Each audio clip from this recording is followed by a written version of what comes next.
And the team with live coverage of the Austrian Grand Prix.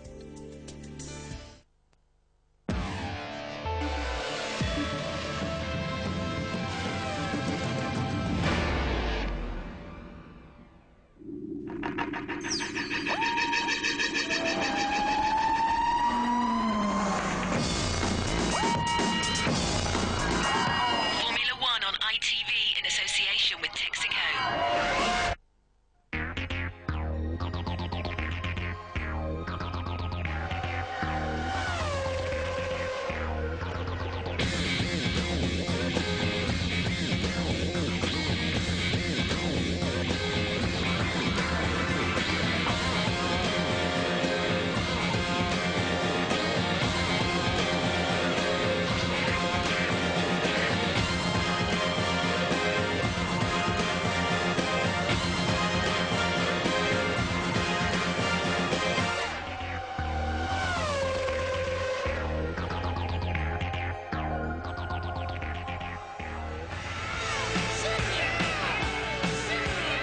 Schumacher then, the first man into the nines, and brilliantly into the nines.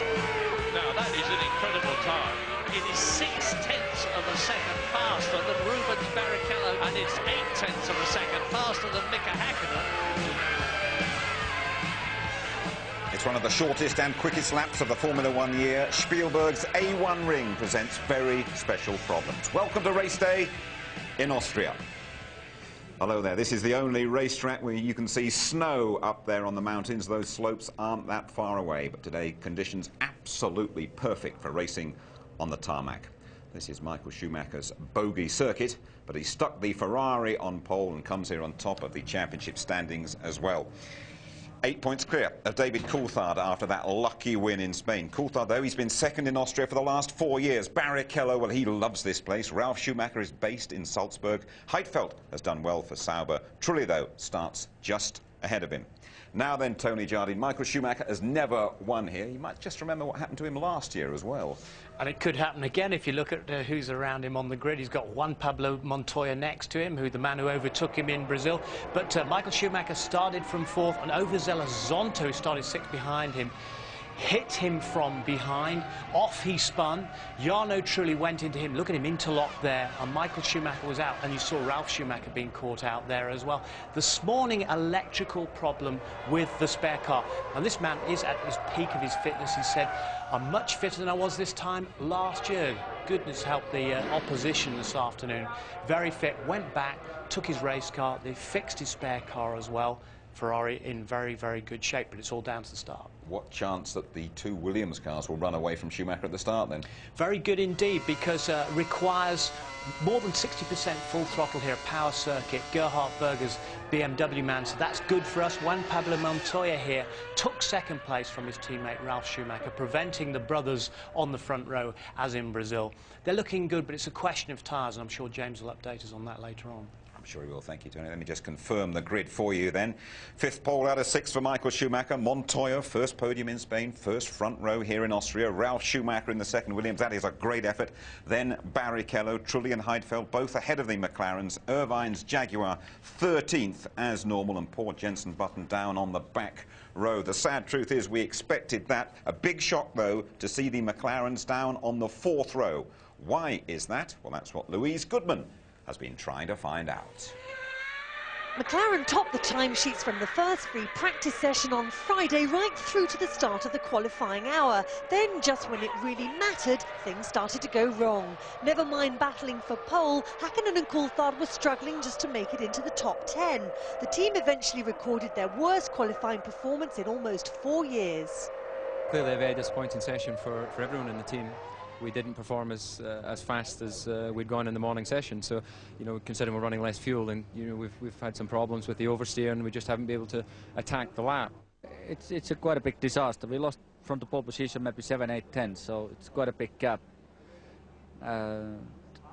Conditions changed quite a lot in terms of wind, and we weren't able to balance the car for that condition.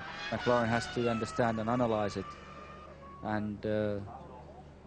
and then when they come with the solution, we will be more clever next time. It's not over yet. You never know what happens, and we can come away with 10 points, and then qualifying will seem a distant memory. So I think it's important to keep things in perspective, and it's when the checkered flag drops that you count your points. Now, when we left him in Spain, McLaren boss Ron Dennis was still trying to sort things out with David Coulthard after accusing him on this programme of suffering a touch of brain fade. As it transpired, a computer glitch caused Coulthard's McLaren to fail. Today, Ron Dennis isn't that happy with me. As regards last weekend and my comments, I think Jim Rosenthal's a little bit to blame for that, because what I shared with your viewers was based on the information I was given during the course of the race. I qualified it, and by saying we hadn't got all the information at that stage, or something similar to that. And then, of course, the only thing fed into David was the fact that I'd say he'd suffered from brain fade. It scores sort of less than 1 out of 10 as being an insulting remark. I don't think many of the viewers appreciate, you know, we have our own expressions common down the pit lane, and brain fade just refers to a sort of momentary lapse of concentration. I think it scored just a bit more than 1 out of 10 in David Coulthard's book of Formula One insults, judging by the look in his eyes in Barcelona. OK then, coming up we have Murray's memories of the Oostenrijk ring. There's Martin's grid walk too. After the race, by the way, our competition result. And there's Ross Kemp learning the ropes with Jordan. Ross intends to be in the pit crew for real at the British Grand Prix.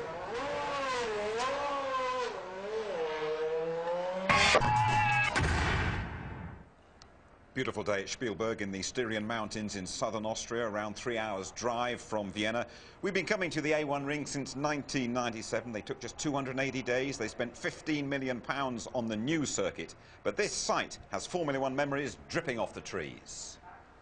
The Austrian Grand Prix has been a bit of a stop-go affair. It started in 1964, stopped, and then started again here at the magnificent old Oostenrijk ring. Now, sadly, just a vehicle park. 1978 saw a mighty cloudburst with cars spinning off, including America's Mario Andretti. And Andretti's lost it! Andretti's out of the race already! Mario went on to win the championship with the all-conquering Lotus 79, but it was his teammate, the charming Ronnie Peterson, who won in Austria. There were some thrilling finishes at the old Oostenrijk ring. In 1980, Frenchman Jean-Pierre Jabouille in the turbocharged Renault beat that year's world champion Alan Jones in his Williams by a mere 0.8 of a second. Jabouille can see the checkered flag. Jones right behind him, getting closer but not close enough. Jabouille wins and Jones is in second place. But it was even closer in 1982 when Elio De Angelis's Lotus surged across the line just 0.05 of a second ahead of Keke Rosberg's Williams. Listen to James Hunt. Oh, it's fantastic stuff. De Angelis kept him well blocked. That's very excused by the last lap, but Rosberg's coming at him. He's going to finish side by side, and De Angelis has just held it. Sadly, though, it was the last Lotus win witnessed by the team's great founder, Colin Chapman. The Oostenrijk ring was a fantastic venue, a real racer's circuit, and 1987 was an amazing year. There were 3 starts because of collisions, the first of which was initiated by ITV's very own Martin Brundle. But it was our other British hero who'd take the glory, Nigel Mansell in his Williams Honda, at a blistering average of 146 miles an hour. And here he is, completing the 52nd and last lap of the Austrian Grand Prix. And as Nigel Mansell crosses the line to win, there is no checkered flag. Nigel did win the race, and then came the interview. Nigel, first of all, will you carefully and slowly take your hat off? You've got an enormous bump on your head. Can you let them see it? I don't know whether... Right up there. Oh, I'm sorry. Off with the old and on with the new. The A1 ring, a shortened and sanitised circuit in the same beautiful valley, which opened in 1997. In 1999, Eddie Irvine took over leadership of the Ferrari team after Michael Schumacher broke his leg at Silverstone, to achieve his second Grand Prix victory and the team's first in Austria since 1970. Mika Häkkinen won for McLaren last year, as he did in 1998. But the man to watch this year has to be his teammate, David Coulthard. David's had his moments here. He punted Mika off at turn 2 in 1999, but in spite of that, he's been second for the last 4 years. He's been Mr. Consistency this year, with points from all the first 5 races. Can he make it his 11th career win here today? Stay tuned. Well, David Coulthard suffered when traction control returned in Spain. Not everyone is using it. In fact, here the teams are struggling to master all those latest gizmos. James Allen has this. There were plenty of glitches with the new computer systems 2 weeks ago in Spain, but since then the teams have done a lot of testing, going deeper into what they have to offer. And although reliability is still a concern, they're all using the traction control systems this weekend. People can't run without it really now. There's too much of an advantage in it. Obviously turn 1 and turn 2 here, important acceleration points away from those corners from quite low speed, so it's acting quite heavily. And likewise on the start, I think quite a heavy function here. One of the key jobs traction control does is it helps to preserve the rear tyres, and that's going to be essential today, because the key to today's race is going to be managing the tyres. We've seen in practice that the Michelin's performance goes off a little bit after the first few laps, but then comes on very strongly later on. The Bridgestone is much more consistent. If that happens today, Michael Schumacher might well be able to make a break for it, but the Williamses will come on very strong towards the middle of the race. Thanks, James. You could easily go for a stroll in the forest round here. Instead, let's go for a quick walk on the grid with Martin. Thanks, Jim. Hello, everybody. Welcome to the grid. Not got too much time today. Michael Schumacher on pole position, of course, and he's got to get up that hill. Can you see it, Andy? Up that hill faster than Montoya in the Williams, who's alongside him on the grid. Juan Pablo, first time on the front row, of course, in Formula 1. Let's just see if we can have a quick word with him. Haven't managed to tee anything up. Juan Pablo, any chance of a quick word for the British viewers? Is that a maybe or a no? No. Be all right, just... Are you sure? Yeah. Welcome to the front of the grid. Okay, good luck. Oh, well, we tried. So let me take you down, and we think this car's got probably 30 or 40 horsepower more than Michael Schumacher has. So Schumacher's racing the McLarens, of course, for the championship, but I think he's racing BMW today, and particularly to that first corner. Michael may well run a little bit less fuel to give him half a chance to get to that first corner first.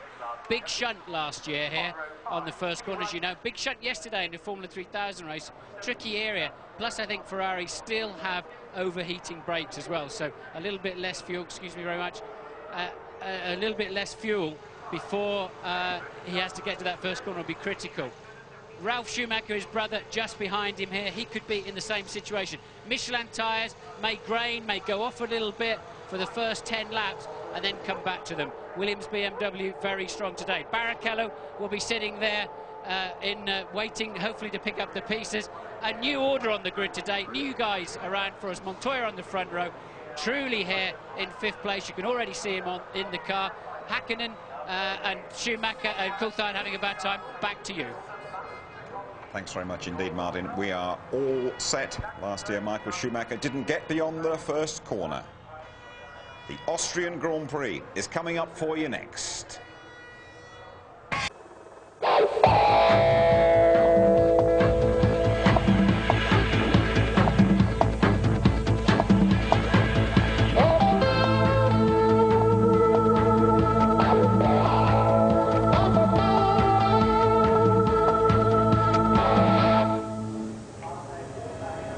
Welcome back to the A1 ring. It's 20 degrees for race 6 of F1 2001, the Austrian Grand Prix. Don't forget, after the action, the result of our competition, plus Ross Kemp's dramas as a Jordan mechanic.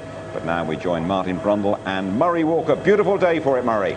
Absolutely sensational day, Jim, and this wonderful scenery all around us. It is the most picturesque Grand Prix circuit in the world, without a doubt. Now, you've had the scene set superbly for you by Martin. I'm going to repeat the key points, because so very often at this Austrian Grand Prix, the opening first 2 corners have in effect settled the race. Last year, you've seen the footage of Michael Schumacher being punted off by Zonta. His teammate, Rubens Barrichello, being hit by Jarno Trulli. Well, they come surging up to that first corner here, uphill. You can see it's the bottom left corner on the graphic you're looking at. They tackle it at about 80 miles an hour, but there's going to be a solid lump of 22 of them. And then there's the long climb up to turn 2, which they reach some 185 miles an hour. Rubens Barrichello there, 4th on the grid. Now, Michael Schumacher, as is his way today, was last out of the garage. Everybody was on the grid, and at 1/4 to the hour, just before the last possible moment he could leave the garage, he did so. Rolled out onto the grid. Everybody melted away as the Ferrari cut its way along the tarmac into that pole position. It's the first time that Michael Schumacher has been on the front row of the grid in Austria. He's never been higher than 4th on the grid before, and this is the only Grand Prix race, as you look at him now, that he has not won. Is he going to do it today? Well, he's won in Australia, he's won in Malaysia, he's won, of course, in Spain.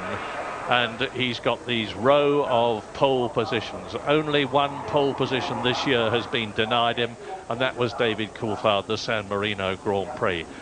Now, what a struggle McLaren have got. 7th and 8th on the grid, and in front of David Coulthard there is Nick Heidfeld. Nobody's mentioned Heidfeld yet today. The young German driver in the Sauber, very much the team of the season as far as I'm concerned. Superb effort with their Ferrari engines to be up in 6th position for Heidfeld and 9th position for newcomer Kimi Räikkönen. So Coulthard and Häkkinen have got Heidfeld and Trulli and Barrichello and Schumacher and Montoya to pass before they can get to grips with Michael Schumacher, assuming, and what a big assuming it is, he gets round the first corner and clears off. What do you think? Michael had a bit of a cloudy face as he came to the grid. A few dignitaries standing in the way of his grid slot. He didn't look too happy at all when I was down there, Murray, just before walking along the grid. And he's really got a job on his hands this afternoon to fight off those BMW Williams. He knows they've got 5 or 6 kilometres straight line speed advantage on him. Plus, when they're in his slipstream, it could be as high as 10 Ks. And I think Montoya knows that if he gets away reasonably well, and of course they've got launch control now, they should all get away quite well. The inside of the track very, very dirty. Saw 1 or 2 of the runners thinking ahead and trying to clean up that side of the grid this morning during the warm-up. Fastest, of course, Häkkinen, and second Coulthard. Every other session this weekend, and McLaren has been fastest up until when it really mattered in qualifying. They got the setup wrong. They didn't react fast enough. They hit traffic. It was windy, it was dusty, and they've given themselves quite a headache for the afternoon. If Michael Schumacher can get away early on in this race, I think then he could be extending his World Championship advantage today. So Michael knows the early stages of this race are absolutely critical. Yeah, as you look at Ralf Schumacher, ahead of him on the grid is his teammate Juan Pablo Montoya, and Montoya is fearless, the Colombian. He's won in America, he's been champion of America, he's won the Indy 500. And you look at Jarno Trulli, and now at Pablo Montoya himself. 22 cars on the grid. Jenson Button right at the back in the Benetton, and his teammate Fisichella in front of him. The Benettons are still climbing that massive mountain.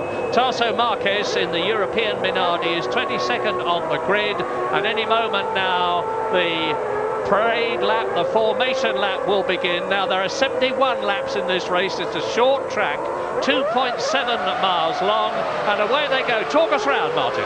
Yes, no, they don't want to use the launch control too much off the grid. They want to lay 2 black lines of as much rubber as they can get down to give themselves a better chance next time around. That's a very steep hill, as I hope you could see on the grid walk.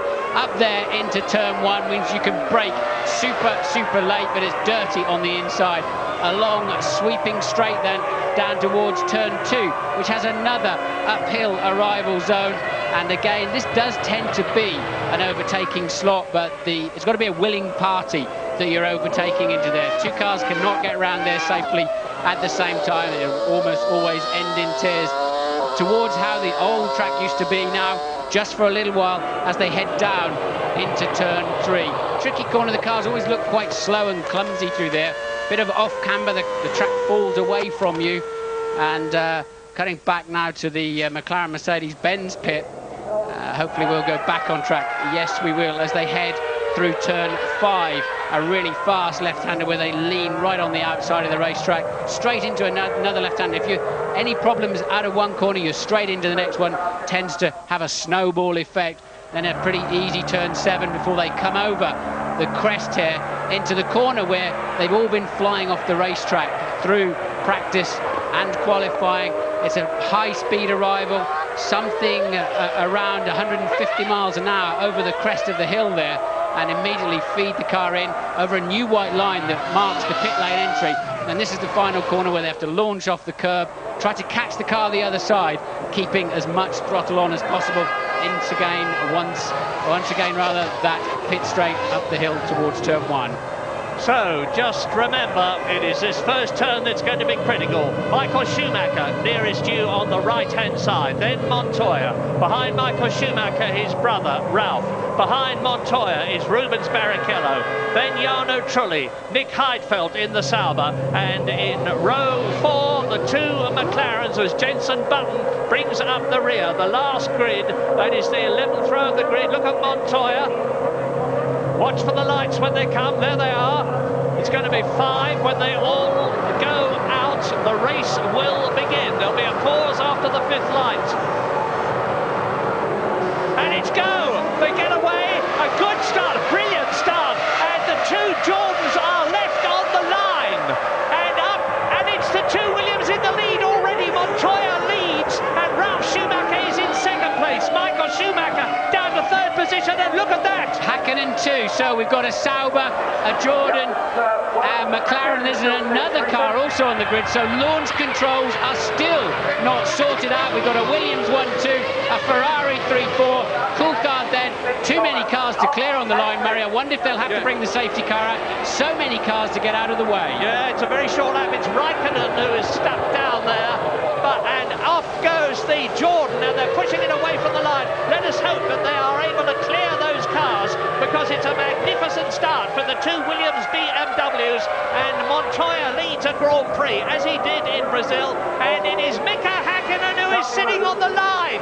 Mika Hakkinen, who was 8th, the man who has done so badly in the World Championship this year, a double World Champion already, but lap 1, Montoya leads. Ralf Schumacher, Michael Schumacher, Barrichello is still in 4th position. He started there. I think they have to bring the safety car out, Murray. Too many cars to clear away.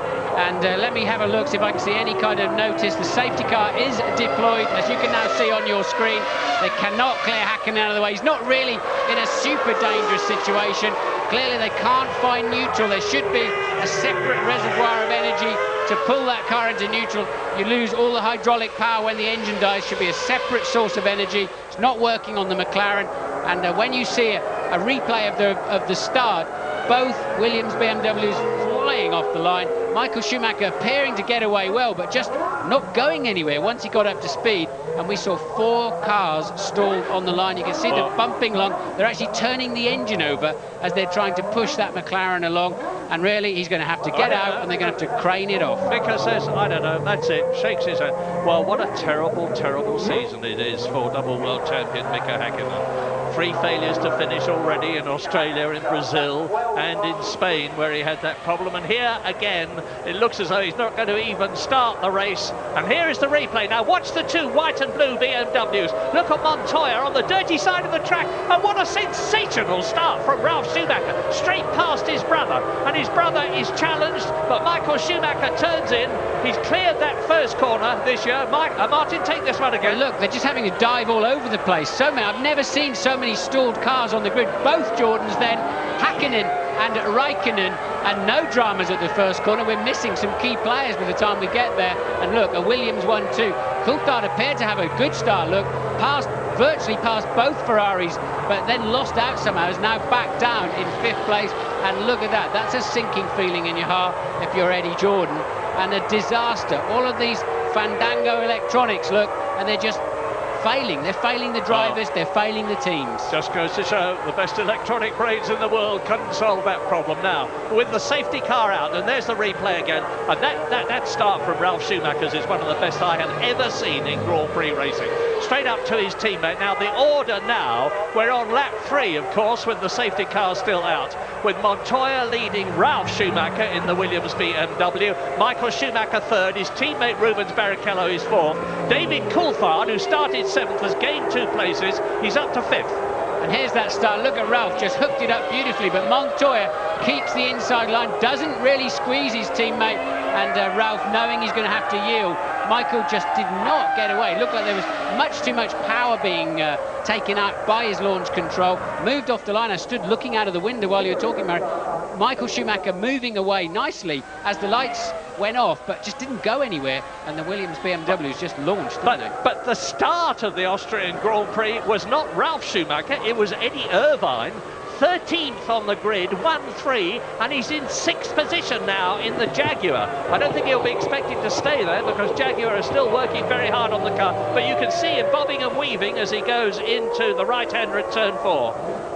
Now they've got the car inside the white lines that show either end of the pit lane itself, Murray. They can start, the mechanics can start Häkkönen's car, as the same with Frentzen and Trulli, and he can get back into the race if they can restart it. Now, we understand the safety car is coming in this lap, and the race director, Charlie Whiting, will not be pleased to see a McLaren parked right across the fast lane of the pits there. Well, I'll tell you this, there's been a lot of discussion about whether Ron Dennis, the boss of the McLaren team, would ask Mika Häkkinen to defer to David Coulthard, as Coulthard is doing so well in the championship compared with Häkkinen.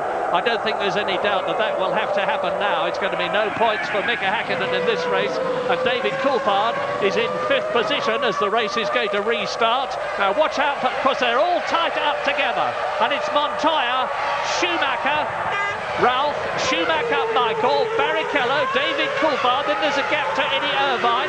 Behind Eddie Irvine is Jos Verstappen in the arrows. He's come up from 16th to 7th position. Another terrific start. The Austrian Grand Prix is go again, and this is lap 4 out of 71. Häkkinen then driving down the pit lane. Murray just saw him get up and running. He was parked in the fast lane, and Benetton came through. I don't know who that was who pitted, but Häkkinen, no problems there. He's now back in the race. Of course, he's lost those 2 laps, and there you see then an overhead shot of Mika Häkkinen joining the race, plumb last. At the moment, Frentzen is the only retiree of those 4 that stalled on the grid. Yeah, and Heinz-Harald Frentzen was in 8th position in the World Championship, looking to do much better this year in the Jordan, which is going so much better, but no luck here in Austria.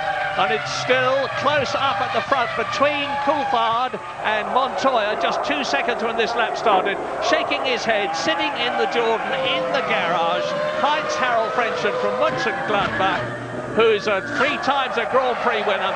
Now, remember, the Williams BMWs are on Michelin tyres, and Rubens Barrichello very saucily having a look at his team leader, Michael Schumacher, as they go into turn 1. The gap between the 2 is very close. And look at Verstappen right up behind. Verstappen clearly on lower fuel, and that is truly off the road, truly out of what is 19th place. He stalled on the grid, remember. Verstappen was shaping up. Did he pass the McLaren? Yes, he did. Verstappen then up into 5th place, having passed Coulthard, who appears to be very slow at this stage of the race. Now, that arrows with the Asia Tech engine is blindingly quick in a straight line, and that's what happened to Trulli. Trulli hit, I think, was it Pedro de la Rosa or was it Eddie Irvine?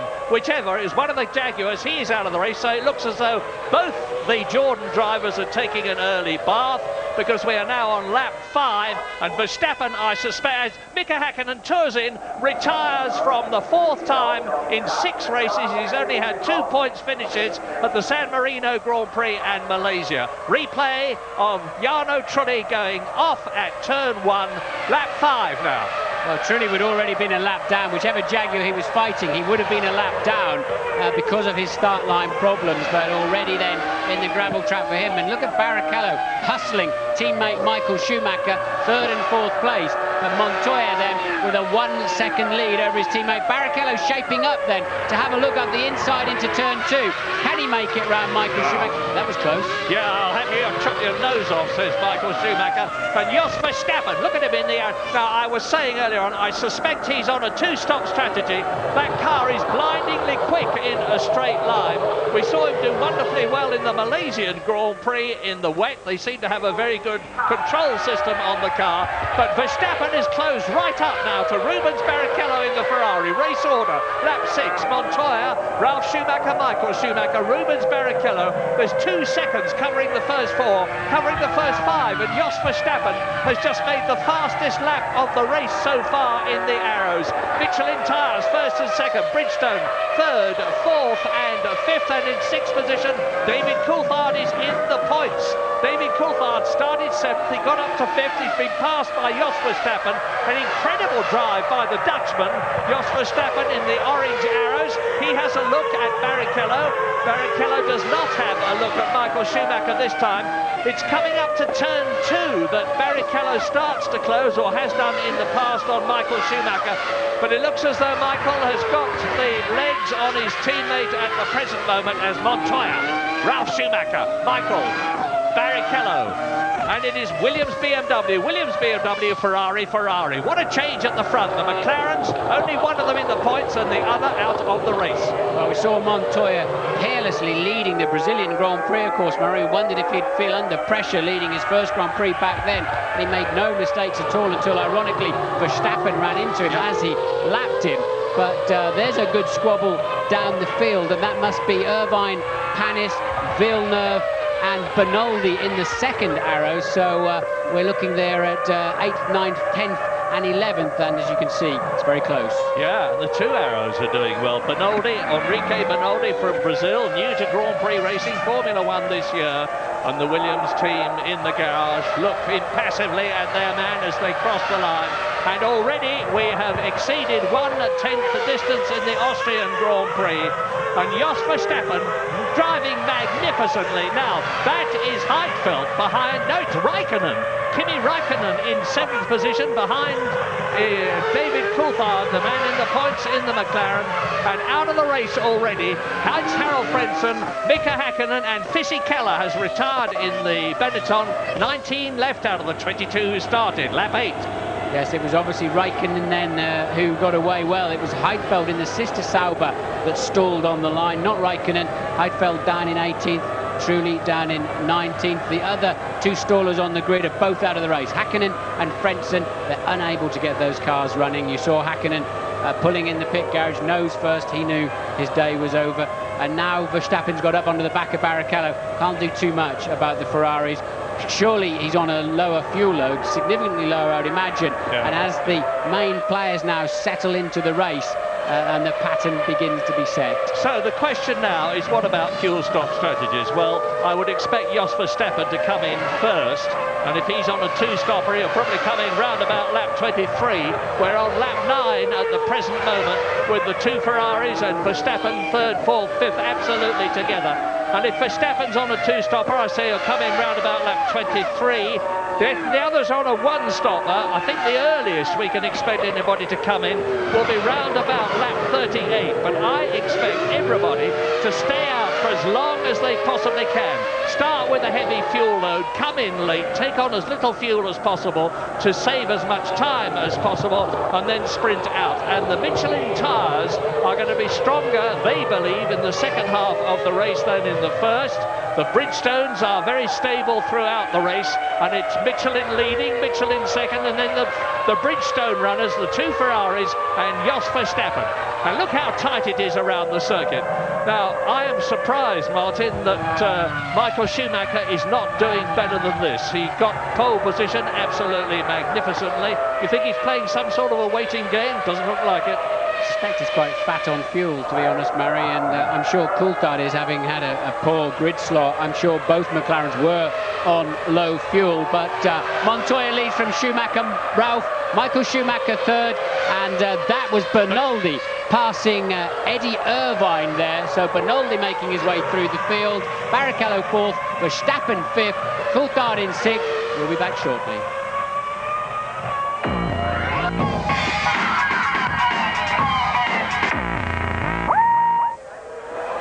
Lap 12 out of 71, and you are looking at the stricken Williams BMW of Ralf Schumacher, who has just retired. He has rolled into the pit lane, having lost his place. There goes Schumacher, Michael through. There goes Barrichello There goes Verstappen in the arrows.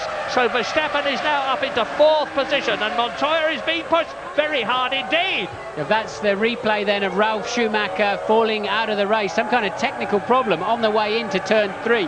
This happened earlier on in the race too. Eddie Irvine seems to be going backwards down the field, squeezing Villeneuve. They just the gentlest of kisses, and Villeneuve into a bit of a pendulum swing there. Irvine still holding down 9th place, certainly on his back foot. Jacques having to take to the grass.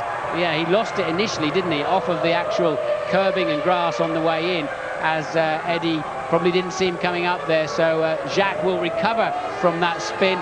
We don't know what the problem is with Ralf Schumacher. And now look, the 2 Ferraris are hustling Montoya. Montoya's fallen off the pace by some 0.8 of a second. Remember what I said to you on the grid. The Michelins apparently go away then for 10 to 15 laps after the early stages of the running, and hopefully come back to them later in the stint. And now you're seeing all the signs of that as the 2 Ferraris, Verstappen and Coulthard, home in on Montoya in the lead. James. Yeah, Ralf Schumacher knew the game was up, Martin, as he rolled down the pit lane. The engine was switched off. The mechanics have had a really good look at the car, and it's a right rear problem. I think it's a suspension failure. Could be a brake problem, but it's more likely to be a suspension failure. But as you say, these tyres, the Michelin tyres, Montoya's struggling. And thank you, James, because now Michael Schumacher is right up with Montoya's Williams BMW, pushing very hard indeed. The Colombian is under pressure with a massive capital P, and Rubens Barrichello is hanging on to Michael Schumacher, and absolutely fabulous. Look at the way Jos Verstappen in the orange arrows is hanging on to the 3 cars ahead of him. They must have a lot of horsepower compared with him, but that Asia Tech engine is very strong indeed. They've been developing it. He's running very low downforce, but he's managing to hold the car on the track, and that is through into lap 14 out of 71. Well, the BMW was too much grunt up the hill for Michael to have a look, but Montoya really struggling through the corners. The tyres grain. Let me tell you what that means. They get the rubber rolls on top of the tyre, and instead of the tyre sitting on the track, you're squirming around on the little balls of rubber. You can't slow the car down, you can't turn it in, and you can't get on the power. And look, he's just absolutely a victim to be overtaken. All he can do is make that car as wide as possible, but surely they're going to pass him easily, as some say. When they do, they'll all go past him, but he's certainly clearly making a good job of holding them up, but he just has not got the grip to turn in or get out of the corners. But he's holding him, and Rubens Barrichello, of course, is keeping Michael Schumacher respectable. Verstappen is keeping Barrichello respectable. Barrichello is looking for a way past Schumacher, who's got to hold him back, and at the same time try to attack Montoya. And that has given David Coulthard the opportunity to close a bit, and Raikkonen is in a 6th. But no, the Sauber is right up with them now, because Montoya is slowing up the race. You see, 1st, 2nd, 3rd, 4th, 5th, 6th, and in 7th position, Olivier Panis in the BAR is closing on them. And Montoya is struggling. Something has got to give. Well, the tyres are letting him down. We know at this stage, we know how fast that car is in a straight line, and providing he can keep parking it in the middle of the apex. And of course, while you're fighting a guy who's holding up, creating a traffic jam, you've got to watch him, and you've got to watch your mirrors as well, Murray, because everybody will be trying to make, and somebody is being black flagged. So a black flag then. It's Trulli. Jarno Trulli is being black flagged. Apparently he left the pit lane while the red light was on. You're not allowed to leave the pit lane until there's a green light showing. There's somebody who watches the approaching track, and if he sees cars bearing down on the end of the pit lane, he'll give them a red light. Yes, the only time the red light comes on at the end of the pit lane is when the snake behind the safety car is coming around. As it enters the beginning of the pit zone, the red light goes on. You're not allowed to join until the whole crocodile has passed the end of the pit lane, truly, clearly ignoring that. And can Montoya keep this lot behind him while he waits those few laps for his tyres to come back in? At the moment, he's managing to do it. Well, 25-year-old Juan Pablo from Bogota in Colombia is an incredible man. He's totally unfazed. This is the best chance that Michael Schumacher's had so far, Murray. Sorry to interrupt you, but can he go around the outside? We know Michael can brake a lot later, and still he's coming back. Michael's got to think of his world championship. Oh, through goes Barrichello. No, sorry, Martin. Through goes Barrichello. Off goes Montoya. Off goes Michael Schumacher. Michael Schumacher tried to dive inside Montoya, who had to go wide. He's gone onto the gravel. And so Rubens Barrichello has grasped his opportunity. And now Williams have got to fight back. We've seen Schumacher go out of the race. What's happening to Montoya? There he is inside Enrique Benoldi. So Montoya has slipped from 1st to 7th places. Yes, and Montoya deciding he would. That was silly, actually. He should have let Michael go. He should realise that he's not in a position to fight for this race. And Michael went down the outside. He had a much better braking capacity. We know that's a tyre-related thing at this stage of the race. And the Colombian just would not yield, and it's cost him and it's cost Schumacher dearly.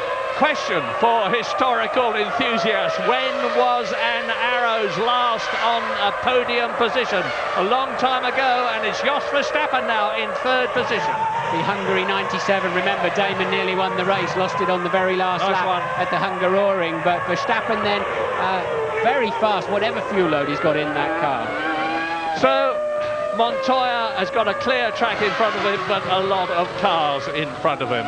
And David Coulthard is now right up there with Jos Verstappen. It's Barrichello leading. It is Verstappen now in 2nd position. And behind Verstappen is David Coulthard. It's getting very stretched indeed as Michael Schumacher closes in 6th position on Olivier Panis. Replay. Here we go then, Michael saying, OK, you're going to cover the line. Well, I'll have to go down the outside. And the Colombian getting back off the brakes, look, losing the back of the car, really just almost sacrificed himself in that corner so as not to lose the lead, and Michael Schumacher definitely paid the price. He had no option but to try to go around the outside of him. The Colombian doing such a good job of blocking the racing line, and he's perfectly entitled to do that, but as he got off the brake pedal he left himself way too little space to slow the car down. Luckily for Michael, he didn't stall the end, and watch Montoya lose the back of the car, have to turn into the slide, and begins to take up the space that Michael thought he would go around. Michael then taking a few risks there, you have to say, to try and get around the outside of that Williams. Well, I don't know if you've registered this, but this is a quite incredible drive by Kimi Raikkonen as Enrique Benoldi in the Arrows comes in. He's obviously going to retire. He's not going up to his tyre-changing position. Into the garage goes Benoldi from 8th position. That means Eddie Irvine moves up, and Kimi Raikkonen in the Sauber is in 4th place. There he is in the blue and white car, followed by Olivier Panis. Behind Olivier Panis is Michael Schumacher.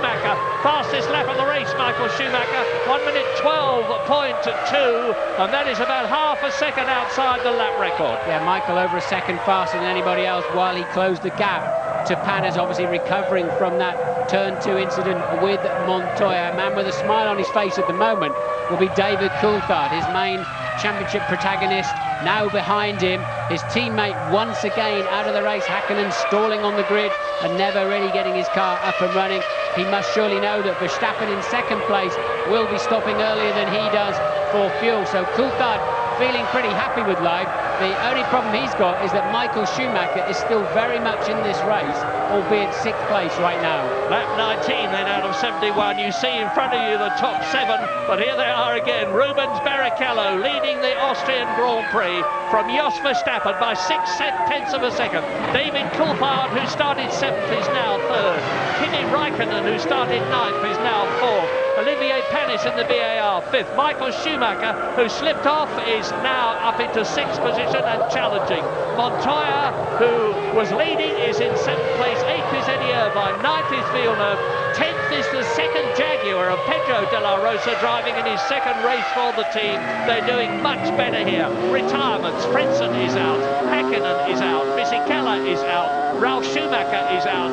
Trulli is out. 17 out of the 22 who started are still running. Now, strangely then, Montoya, running back there in 7th place, is now back on the kind of pace he was running at the start of this Grand Prix. Seems like that graining and lurgy problem from his tyres have actually gone away, and he's now back on pace, but it's too late for him. So, Barrichello from Verstappen by 7/10 of a second only. Coulthard a further 1.4 down the road. We'll take a break.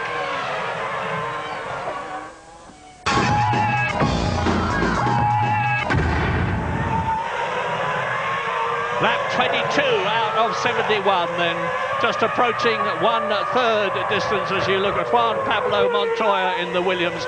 He is in 7th position, not making any impression on Michael Schumacher. Indeed, he's dropping back a bit after having run wide and gone onto the gravel.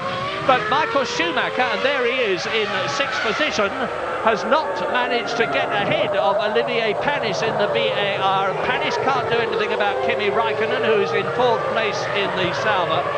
David Coulthard, who started in 7th position, looks as though he's good for World Championship points. He's Mr. Consistency this year. He's already scored in all the 5 World Championship races this year. He's the only man to have done so, and I think James Allen has got news for us. Yeah, just trying to work out what the strategies everyone is on.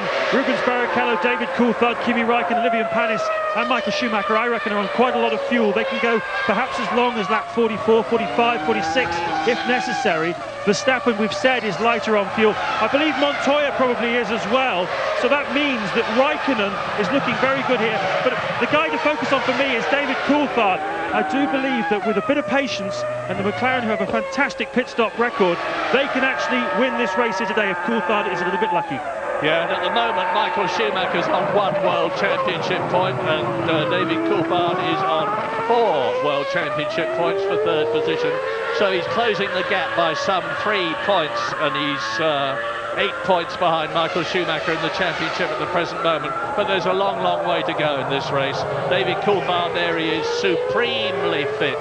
And the McLaren team were obviously stung to the quick by their failure to do well in qualifying yesterday, and that is the Arrows team. Well, only 1 Arrows left in the race, so bad news then for Verstappen. He's going so well. Obviously, we all knew he had less fuel than the cars he's running around, but he's coming in at a 3rd distance, just over a 3rd distance, a normal 2-stopper then for Verstappen, and that will put him down the order. Nonetheless, a good run from him in the early stages of this race. Coulthard then moving up to 2nd, Raikkonen then up into 3rd place at this stage of the race. Barrichello, a new fastest lap up front on a 1:12.2, and Coulthard just about matching him in 2nd place. Well, if Kimi Raikkonen moves into 3rd position, as into the pits comes Jos Verstappen, it'll mean to say that Sauber are in a podium position for the 2nd time this year. The second's ticking away, out goes Jos Verstappen. Now, the first 7 have gone through. We're waiting for Eddie Irvine now in 8th position as Verstappen comes up to the exit from the pit lane at turn 1. Eddie Irvine and Villeneuve have gone through, so it looks to me as though Jos Verstappen, who came in from 7th place, has dropped to 10th position. David Coulthard, of course, has moved up a place. There is the race leader, Rubens Barrichello. He's 3 seconds now. No, he is, yes, he's 3 seconds ahead of David Coulthard. And Kimi Raikkonen in 3rd place. Panis is 4th. Michael Schumacher has been elevated to 5th position. Only one of the leaders has yet made a pit stop, and that, of course, was the man we've just seen, Jos Verstappen, as Panis continues to bottle up Michael Schumacher. Panis now in 4th place. Yes, I don't think Verstappen will be that far down. He could still have maintained at 7th place, so working out quite well for Verstappen at this stage of the race. As James said, these guys could well go well over 40 laps, I think, with the amount of fuel. And Michael Schumacher losing out on the exit of turn 1 there in the turbulent air of the BAR Honda, and nothing he can do. He's nowhere near close enough to have a nibble. Panis, an old hand these days, not going to make too many mistakes. And we're on board with Villeneuve then, who is chasing Eddie Irvine in 8th. Remember, they've already touched once in this race, and causing a spin on this very corner for Jacques Villeneuve. Well, if any team, and there is the VAR and the Ferrari really battling, and Michael Schumacher then has managed to get ahead of Panis. Panis must have a problem. He lost so much time in that one straight and corner. I wonder if Panis has got some kind of problem then. Already losing 200 or 300 metres to Michael Schumacher. Hopefully we'll get a replay of that one. Schumacher then now staring at the back of the Sauber of the 21-year-old. And look, here's Panis and Michael then really taking an easy run up to the inside. And do they touch? No, they don't. I wonder why Panis lost so much time. Maybe we'll find out shortly. Well, whatever, that's a very, very slippery corner. Turns 1 and 2 have been claiming driver after driver in practicing and qualifying. and you hit the gravel there, you get a lot of dust, you get onto the grass, you lose momentum, of course, because you're going uphill. And Panis is definitely dropping back as Raikkonen in third position can now see the Scarlet Ferrari in his mirrors, and the gap between Raikkonen and Michael Schumacher is just under 2 seconds, and the comparative lap times were, well, there was only a tenth of a second in it to Michael Schumacher's advantage on the previous lap, but that was when he was battling with Olivier Panis, and he's pulling away from the BAR, closing on the Sauber in front of him. We're on lap 26 now, so we are more than 1/3 of the way through the Austrian Grand Prix 71 lap race. Well, let me remind you what's happened so far. Both Jordans stalled on the grid, as did Heidfeld in the Sauber and Mika Hakkinen in the McLaren. At the first corner, the Williams are 1 and 2. Montoya leading well, Ralph staying with him, Ralf Schumacher. Schumacher dropping out then with some kind of technical problem, and then the tyres going away on Montoya's car, tripping over with Michael into turn 2. Barrichello takes over the lead. Then Verstappen was running well. He's had to pit early. He was on a low fuel load, and Bernoldi is out in the arrows.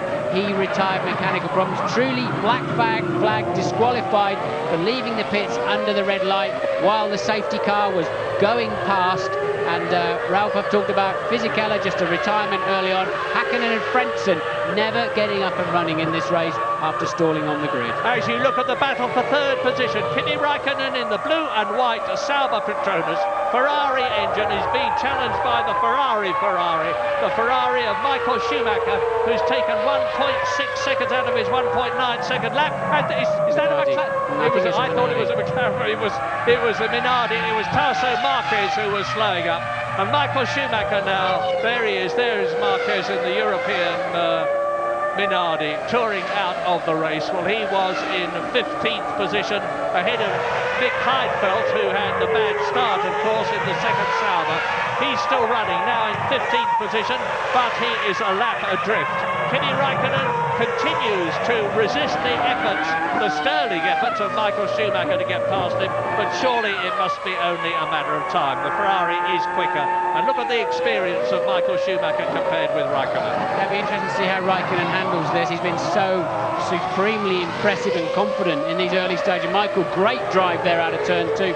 Surely just in the sweet spot for a good tow all the way down. We know the Works Ferrari engine must have more power than the customer Ferrari engine, and there you see it clearly for yourselves. Back into the podium position, Michael Schumacher, who slid off at turn 2 in that confrontation with Juan Pablo Montoya, who is now in the points, incidentally. Montoya, with Verstappen having come into the pits, is now in 6th position.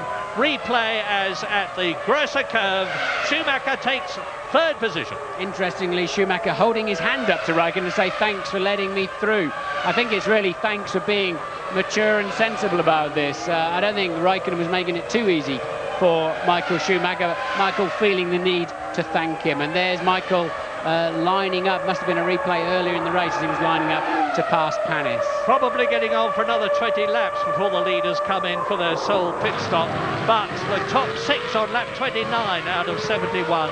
Rubens Barrichello 2.3 seconds ahead of David Coulthard, who is 4 seconds ahead of Michael Schumacher, who is just past Kimi Raikkonen, who is 4th.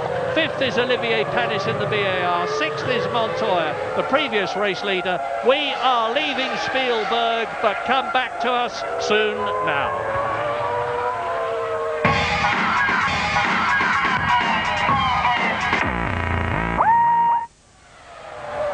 Lap 31 out of 71 in Austria. None of the current top 6 have made a pit stop yet. Rubens Barrichello, David Coulthard is 2.5 seconds behind him, but Michael Schumacher in the Ferrari is now closing on the McLaren in 2nd place. Michael Schumacher's previous lap was nearly a second faster than David Coulthard. Kimi Raikkonen has been banned. There you see David Coulthard. He's coming up to Pedro de la Rosa in the Jaguar to lap him. Yeah, Coulthard's had 2 very bad laps in traffic, and look how close Michael Schumacher is. And Schumacher is on that lap 1.4 seconds faster than either Barrichello in 1st place or Coulthard in 2nd place. A storming drive now from Michael Schumacher. He still easily has the ability to win this race. Well, let's just remind ourselves about Mika Häkkinen, who was in 10th place in the World Championship with just 4 World Championship points when he started this race, the double World Champion. He has failed again. His car failed to get going. It was his 4th retirement from 6 races. It really does look now as though Mika Häkkinen is out of the championship from this year, and that he will have to defer to his teammate David Coulthard, who's had those 5 points finishes from 5 races this year, who is in 2nd position this year now here, and he is some 3.5 seconds behind Rubens Barrichello as we ride with the VAR of Jacques Villeneuve with Eddie Irvine's Jaguar. There he is. There is Villeneuve, who suffered an engine failure in the half-hour warm-up this morning. Changed cars, and he's out in the spare car now as Barrichello turns into turn 1. Now the climb up to turn 2 as he builds to 185 miles an hour. Down through the box into 2nd gear from 7th to 40 miles an hour on the apex. Stop it sliding. Just nip over the curbing there. Keep your left wheels off the grass. Down to turn 3, the Gersa curve. 2nd gear, 55 miles an hour. There is Jean Alesi in the blue Prost, about to be lapped by David Coulthard, who has got Michael Schumacher bearing down on him. Ron Dennis there, and Michael Schumacher is now 1.7 seconds, 1/10 of a second slower than Coulthard on the previous lap, and he has lapped Alesi.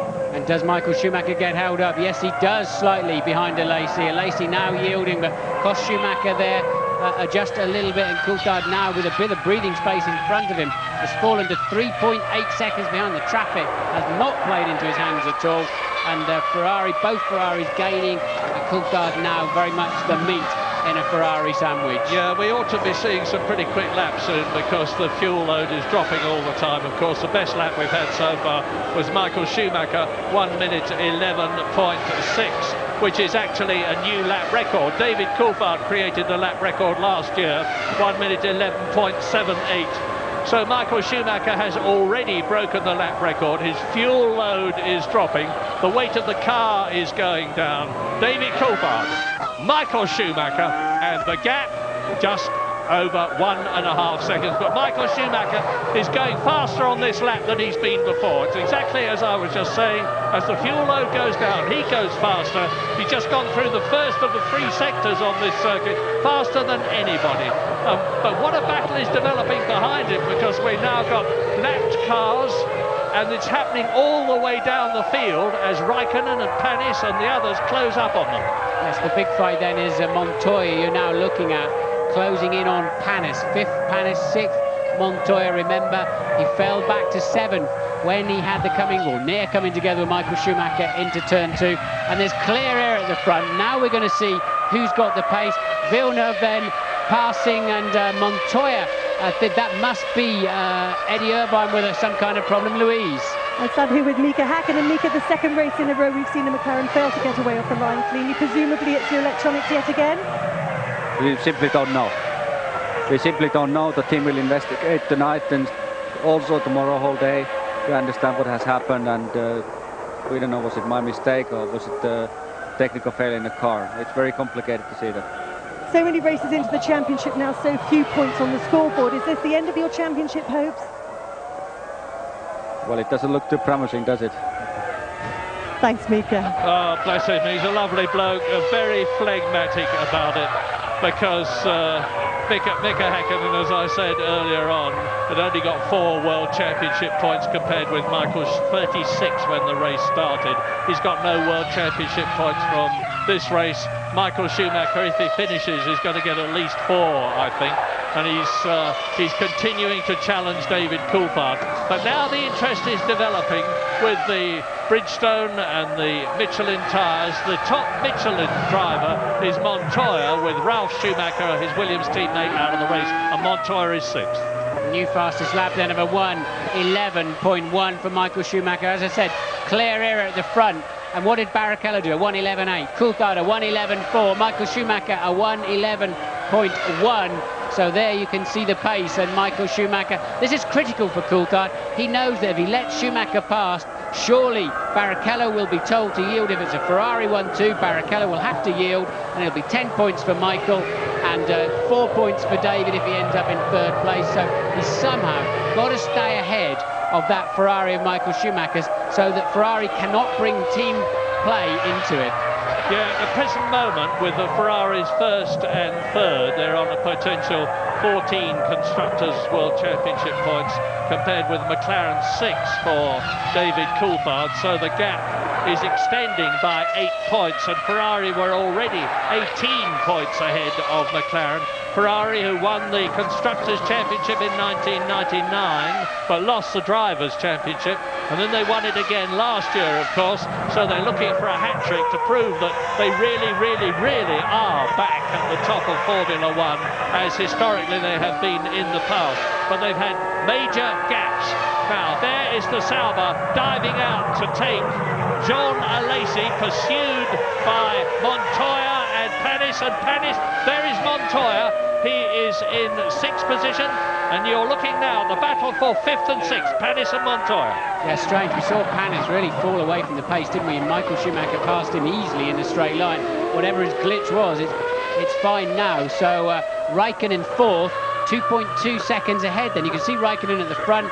That is a lapped Prost, and Panis coming under pressure. Montoya not close enough up there into turn 3, and they are just 0.4 of a second apart last time past the pits, and it's even less now. So a good scrap there. But look at Raikkonen up there in 4th place, and he clearly is not on a light fuel load. They're 37th, this is the 37th lap of the race. And the Jaguar team mechanics coming out into the pit lane. I would guess it's for Eddie Irvine, who is in 8th position.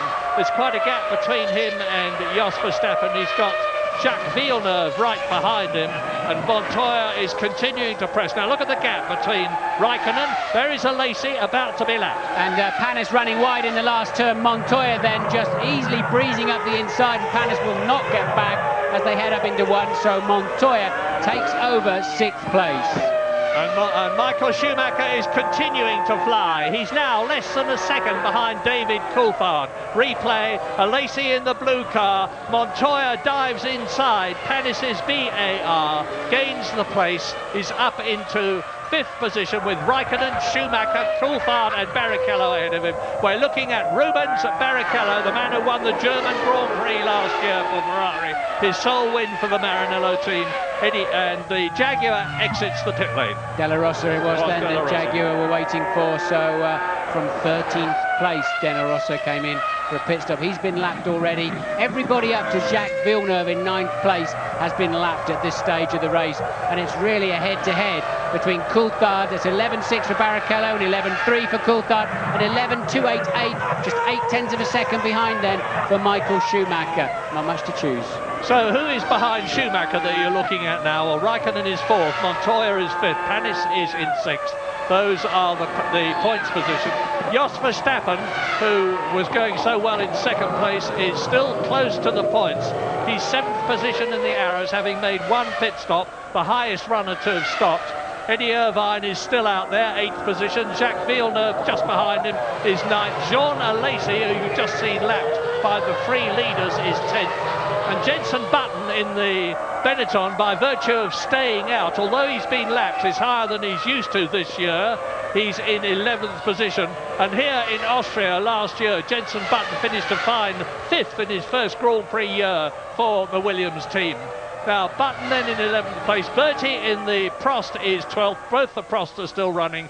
Fernando Alonso in the European Minardi is in 13th place, ahead of a lapped Nick Heidfeld and Pedro de la Rosa, who has just been in the Jaguar. As the Ferrari, the McLaren and the 2nd Ferrari complete their 39th lap. We're now into the last third of the race. So Coulthard then once again a fraction slower than Michael Schumacher. The gap remains at 0.8, and they're both homing in on Barrichello. Barrichello now just 2 seconds in the lead as he negotiates the small uphill apex of turn 2, and a Minardi cruising, and that clearly must be Alonso, because Marquez out of the race earlier on. Well, fine drive by Alonso, the very lowly funded Minardi team compared with the top constructors of Ferrari. Williams, Jordan, McLaren, Benetton, of course. And now look at this battle. Here it is. On your right, in the black and silver car, David Coulthard, second in the World Championship. And the man who leads him in the World Championship is now big in his mirrors. It is Michael Schumacher. Not much in it, but Michael Schumacher is on the quickest lap of the race at the present moment. He's gone through both the first and second sectors faster than anybody else has been this afternoon. The temperature, by the way, is creeping up. It started at 28 degrees, the track temperature. It's now 33, but still, Michael Schumacher goes across the line as we ride with Heidfeld. Now, Heidfeld in the Sauber. Let's Martin, talk us through from the driver's point of view. He's heading down into turn 3, and there's locking brakes there because it's a downhill slope and you have to start turning in. You unload the right front as you turn in. So easy to snatch a brake. And it's a question of balancing the car through here and looking for that curve on the outside, getting on the power as soon as you're confident and before you can see the curve. And a long left-hander. This is turn 7, which is an absolute nothing for a Formula 1 car. And we head to a very exciting Minardi pit stop. And a very exciting Juan Pablo Montoya is closing on Kimi Raikkonen. He's about to make the fastest lap of the race, the Colombian in the Williams BMW with its Michelin tyres. Out goes Jenson Button in the Benetton, and Montoya is just about 1.5 seconds now behind Kimi Raikkonen as there is Barrichello. Now look how close it is. Barrichello, then Coulthard, then Michael Schumacher, then we're going to see Raikkonen, but there's about a 12-second gap between Schumacher, Michael and Raikkonen from Finland. But Montoya is closing fast on the Sauber. Right, Coulthard took 9/10 out of Barrichello on that lap. In his fastest lap of the race, he's responded to the Scarlet Ferrari filling his mirrors, and now look, it's much more even Stevens. 1.1 behind Barrichello, 0.8 ahead of Michael, and clearly Coulthard's got his work cut out this afternoon. He's going to feel pretty bruised, I think, time he's had to fight both these Ferraris off. James, what can you tell us? It's the crucial phase of the race here, Martin. We're building up towards the pit stops now. Just up to 2 seconds between the top 3. That's enough for a mistake to decide the outcome in the pit stops. It takes 26 seconds to come in here, put the fuel in the car and get back out again. And as I say, we're into the area now where a mistake could decide it, a stroke of genius, or just simply good pit work. Well, you've just seen Fisichella talking to Alan Permain, and that's Montoya slowing. Montoya slowed right down, having closed up on Kimi Raikkonen. You can see the cars passing him. It looks as though we are about to see the second Williams BMW retirement. Yes, the crestfallen people in the garage are taking the gloves off. They know that it's now time to pack up their equipment. The second retirement. But Williams and BMW and Michelin have again shown that they are very much a force to be reckoned with in Grand Prix racing. They're still developing the car, they're still developing the tyres.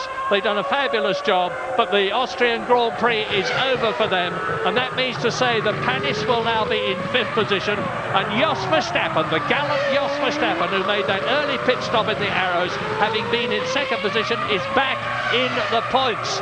Martin reminded me about that brilliant drive of Damon Hills in Hungary in 1997, when, against all the odds in the Arrows, he took and passed Michael Schumacher to lead the race. A brilliantly exciting and inspiring moment. Well, Jos Verstappen is doing a sterling job at the present moment too. Oh, steady on.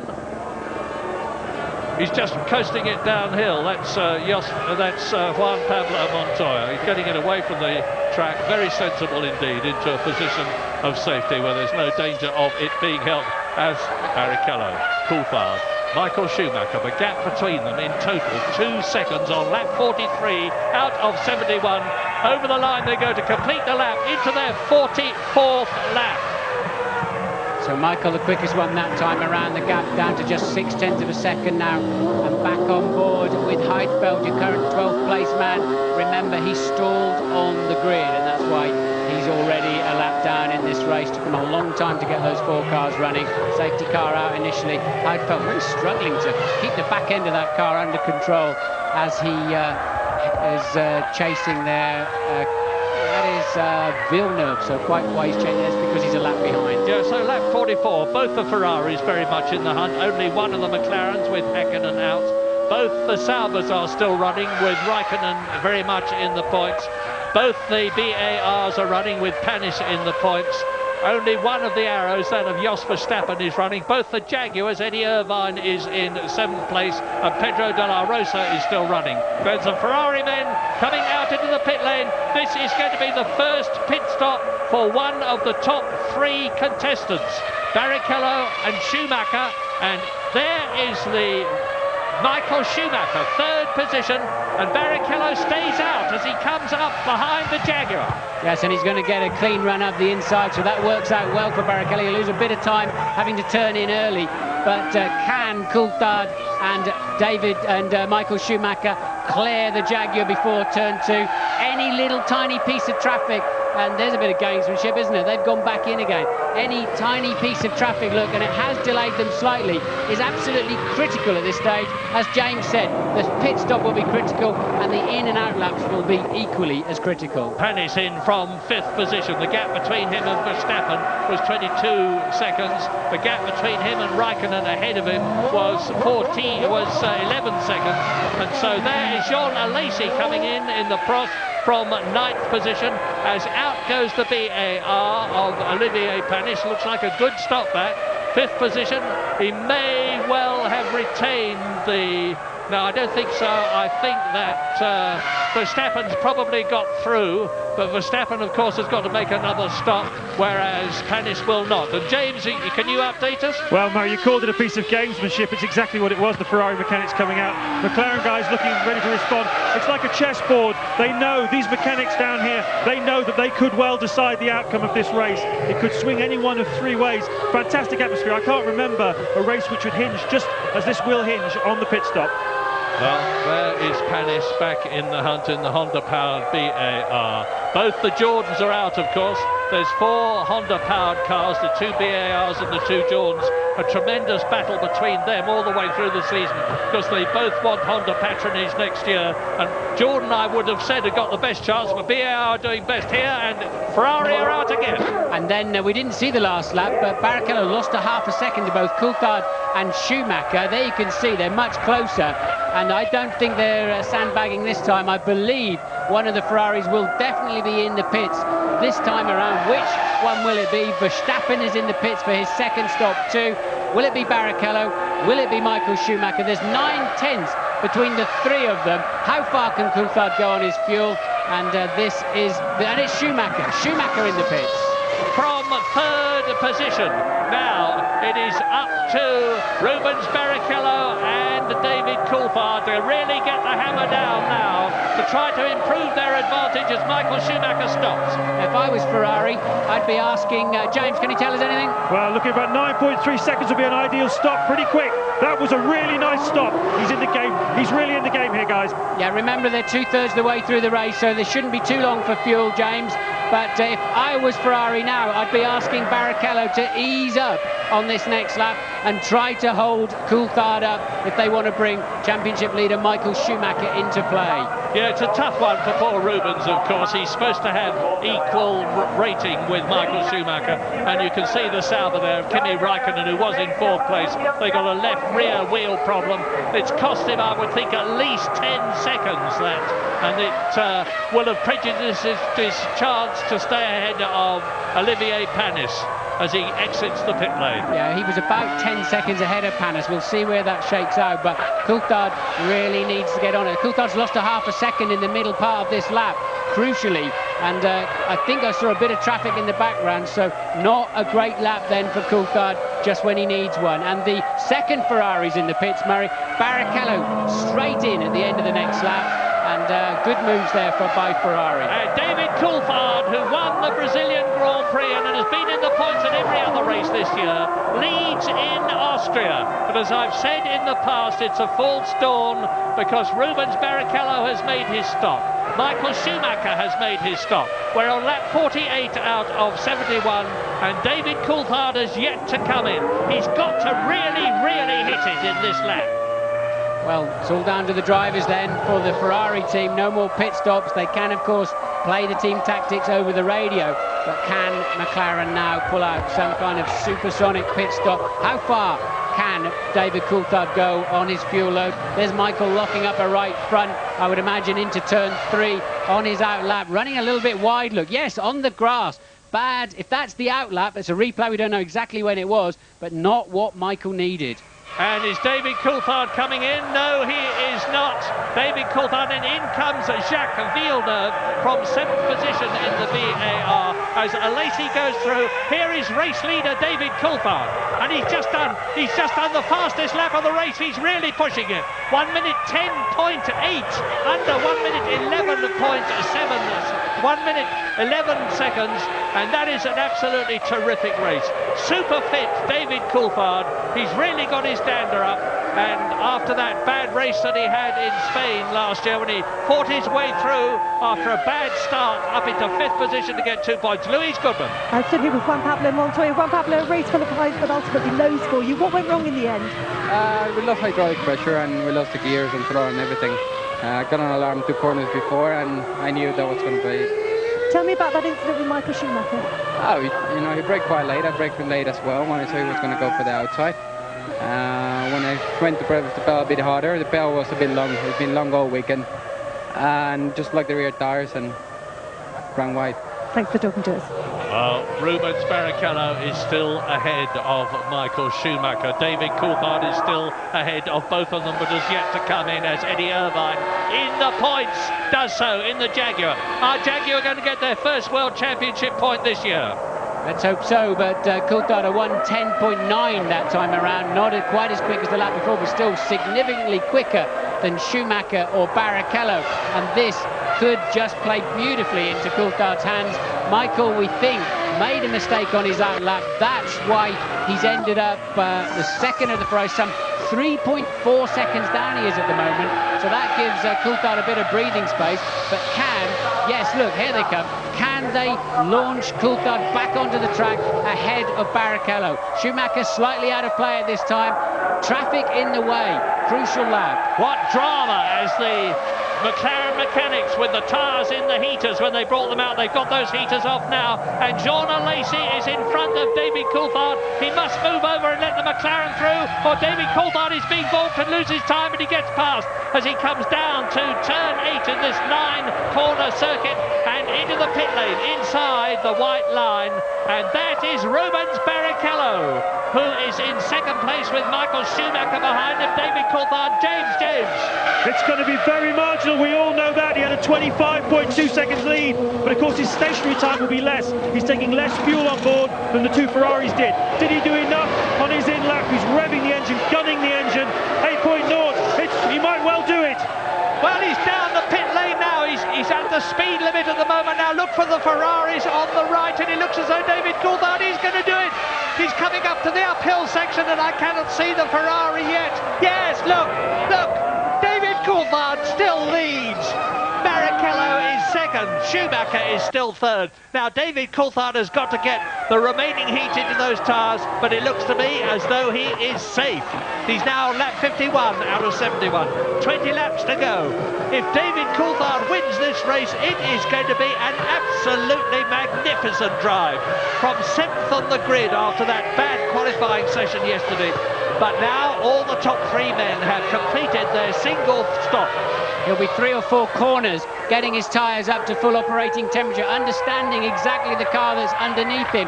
And then I think Coulthard has the faster car this afternoon. They're all on exactly the same fuel load. Of course, they're all fueled to go just to the end of this motor race. Coulthard has track position. It takes any teamwork of him being scuppered behind the Ferraris out of play, of course, and that must be, is that Della Rosa? It's Eddie Irvine. It's Irvine, is it? Pulling... No, it's Della Rosa, sorry. Yeah, Della Rosa pulling out of the race. He was down in 12th place. And, of course, now Ferrari can still ease Michael up into second place. But Coulthard and McLaren are now controlling the race. Well, now, what are going to be the Ferrari orders as off goes Villeneuve? Pit lane speeding penalty, 10 seconds. It's going to cost him while he's stationary, plus the time that it takes him to get into the pit lane, slow down to that mandatory 50 miles an hour and then accelerate out again. He was in 8th position. He's going to lose the place. No, he may not, because Jean Lacey was 53 seconds behind him. Good news for Kimi Raikkonen in 4th place. That long pit stop when they couldn't get the left rear on still enabled him to stay in 4th place. So Coulthard leads by 1.3 last time around. And Michael Schumacher from Barrichello. Michael Schumacher 3.1 seconds further behind Räikkönen, 25 seconds behind in fourth. Panis fifth. Verstappen in the final points scoring position. We'll be back very shortly.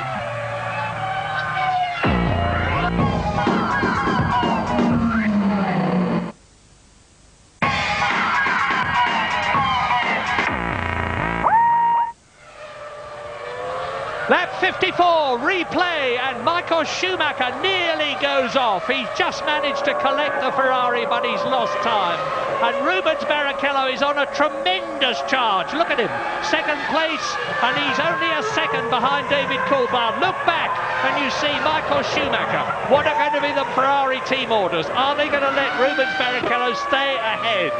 Well, Michael, we've now seen two mistakes from him in the last corner last time around, and also on the outlap that scuppered any chance he had of taking the lead. Remember, they were nose to tail virtually as they went in for the pit stop. But Coulthard has not got 10 points in his pocket at all yet. For whatever reason, on this set of tyres or in this stage of the race, he has not appeared to have that advantage over Barrichello. In fact, it's swapped around now. Barrichello, the faster by 2 or 3 tenths of a second, and it's Michael who can't quite keep up with him. Yeah, it's amazing, this Formula One business. Remember David Coulthard, we showed him before the race began, when he was talking about his awful 7th position on the grid for him. And he said, but never mind, you don't get points for where you go on the grid. You get points for where you finish in the race, and we could still win it. That is optimism and determination. He could still win it. He's on lap 55. He's got 16 of these 2.7-mile laps to go. But Rubens Barrichello there in the Ferrari is trying for his second Grand Prix victory. The first one that he had was at Hockenheim last year when he came from 18th on the grid to win the race in appalling weather conditions. I think the McLaren doesn't work as well with the fueler. Remember at the beginning of the race, Coulthard passed by Verstappen, struggling to hang on, yet set a new fastest lap and a new lap record just before his pit stops on very low fuel. And he'll be very relieved to find, and there he is running wide in turn 1 again. He'll be very relieved to find that he was actually a few hundreds faster last time around than his pursuer Rubens Barrichello. Michael Schumacher also now getting up to full racing speed. Yeah, you don't get points for the fastest lap. I think you ought to do personally, and one for pole position. That's my personal opinion. But David Coulthard nearly a second faster here today than he was last year when he put up the then record lap. And he's gone round in 1 minute 10.8, so that's 9 tenths of a second quicker. Eddie Irvine there in the Jaguar, who just saw him in 7th position going over the crest. He's going to be caught and passed and lapped for the first time by David Coulthard shortly. And look at Barrichello. Now, the gap as they go across the line is still 9 tenths of a second.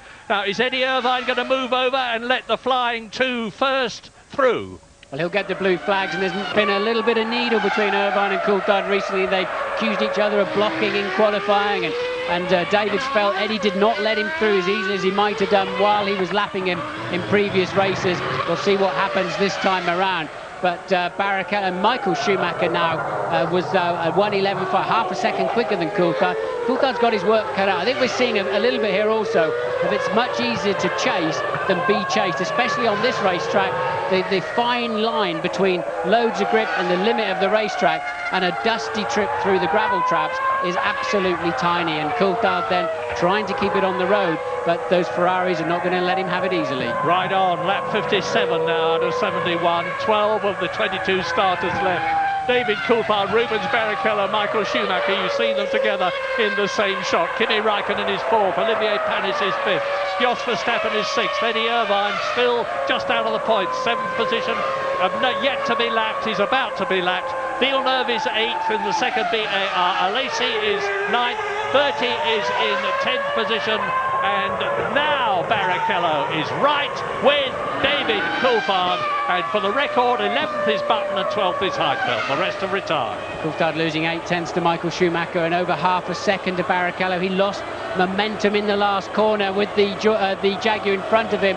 Barrichello having a clean run, and this is the net result. Coulthard needs to get the hammer down now. He needs to try to get himself a 1.5 seconds advantage. This next 5 laps is his opportunity to reassert himself in this race. At the moment, he's on the defensive. That's Raikkonen fourth. Michael Schumacher on the previous lap was faster than Barrichello, faster than Coulthard. The gap is down to 2.7 seconds between Coulthard leading, Michael Schumacher third position.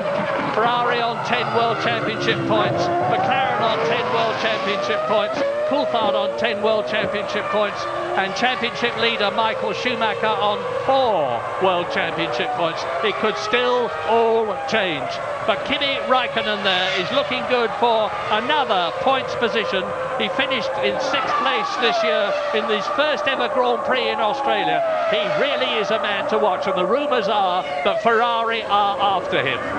1:11.5 that time around for Coulthard, and quicker than Barrichello. It's really toing and froing up to front. Coulthard leads by 0.9. Michael Schumacher further 3 seconds behind. We're going to take a very short break. We'll be back to see how the final stage of this race unfolds.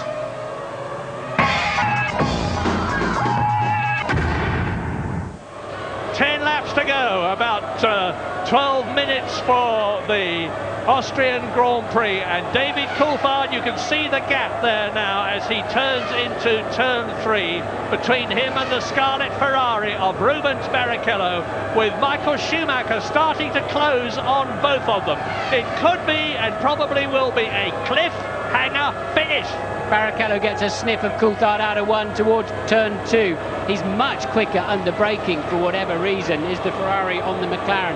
But Coulthard having a nightmare afternoon in traffic, always losing out, excepting when it really mattered. Remember, those stunning 1:10.8, 1:10.9 laps he put in to launch himself ahead of Barrichello, and on Barrichello's lap, as Coulthard made his pit stop, Barrichello had 2 or 3 cars to pass, and it gave Coulthard this comfort zone. But the rest of the afternoon, he's always seemed to lose out, just catching the traffic at the wrong time. But when they're in clear air, he's still got a fraction of a second advantage over Rubens. And Michael Schumacher just now 2.2 seconds down the road. Yeah, I've said this so many times before, but I'll say it again. Catching is one thing, passing another. And Rubens Barrichello is only just inching up on the McLaren.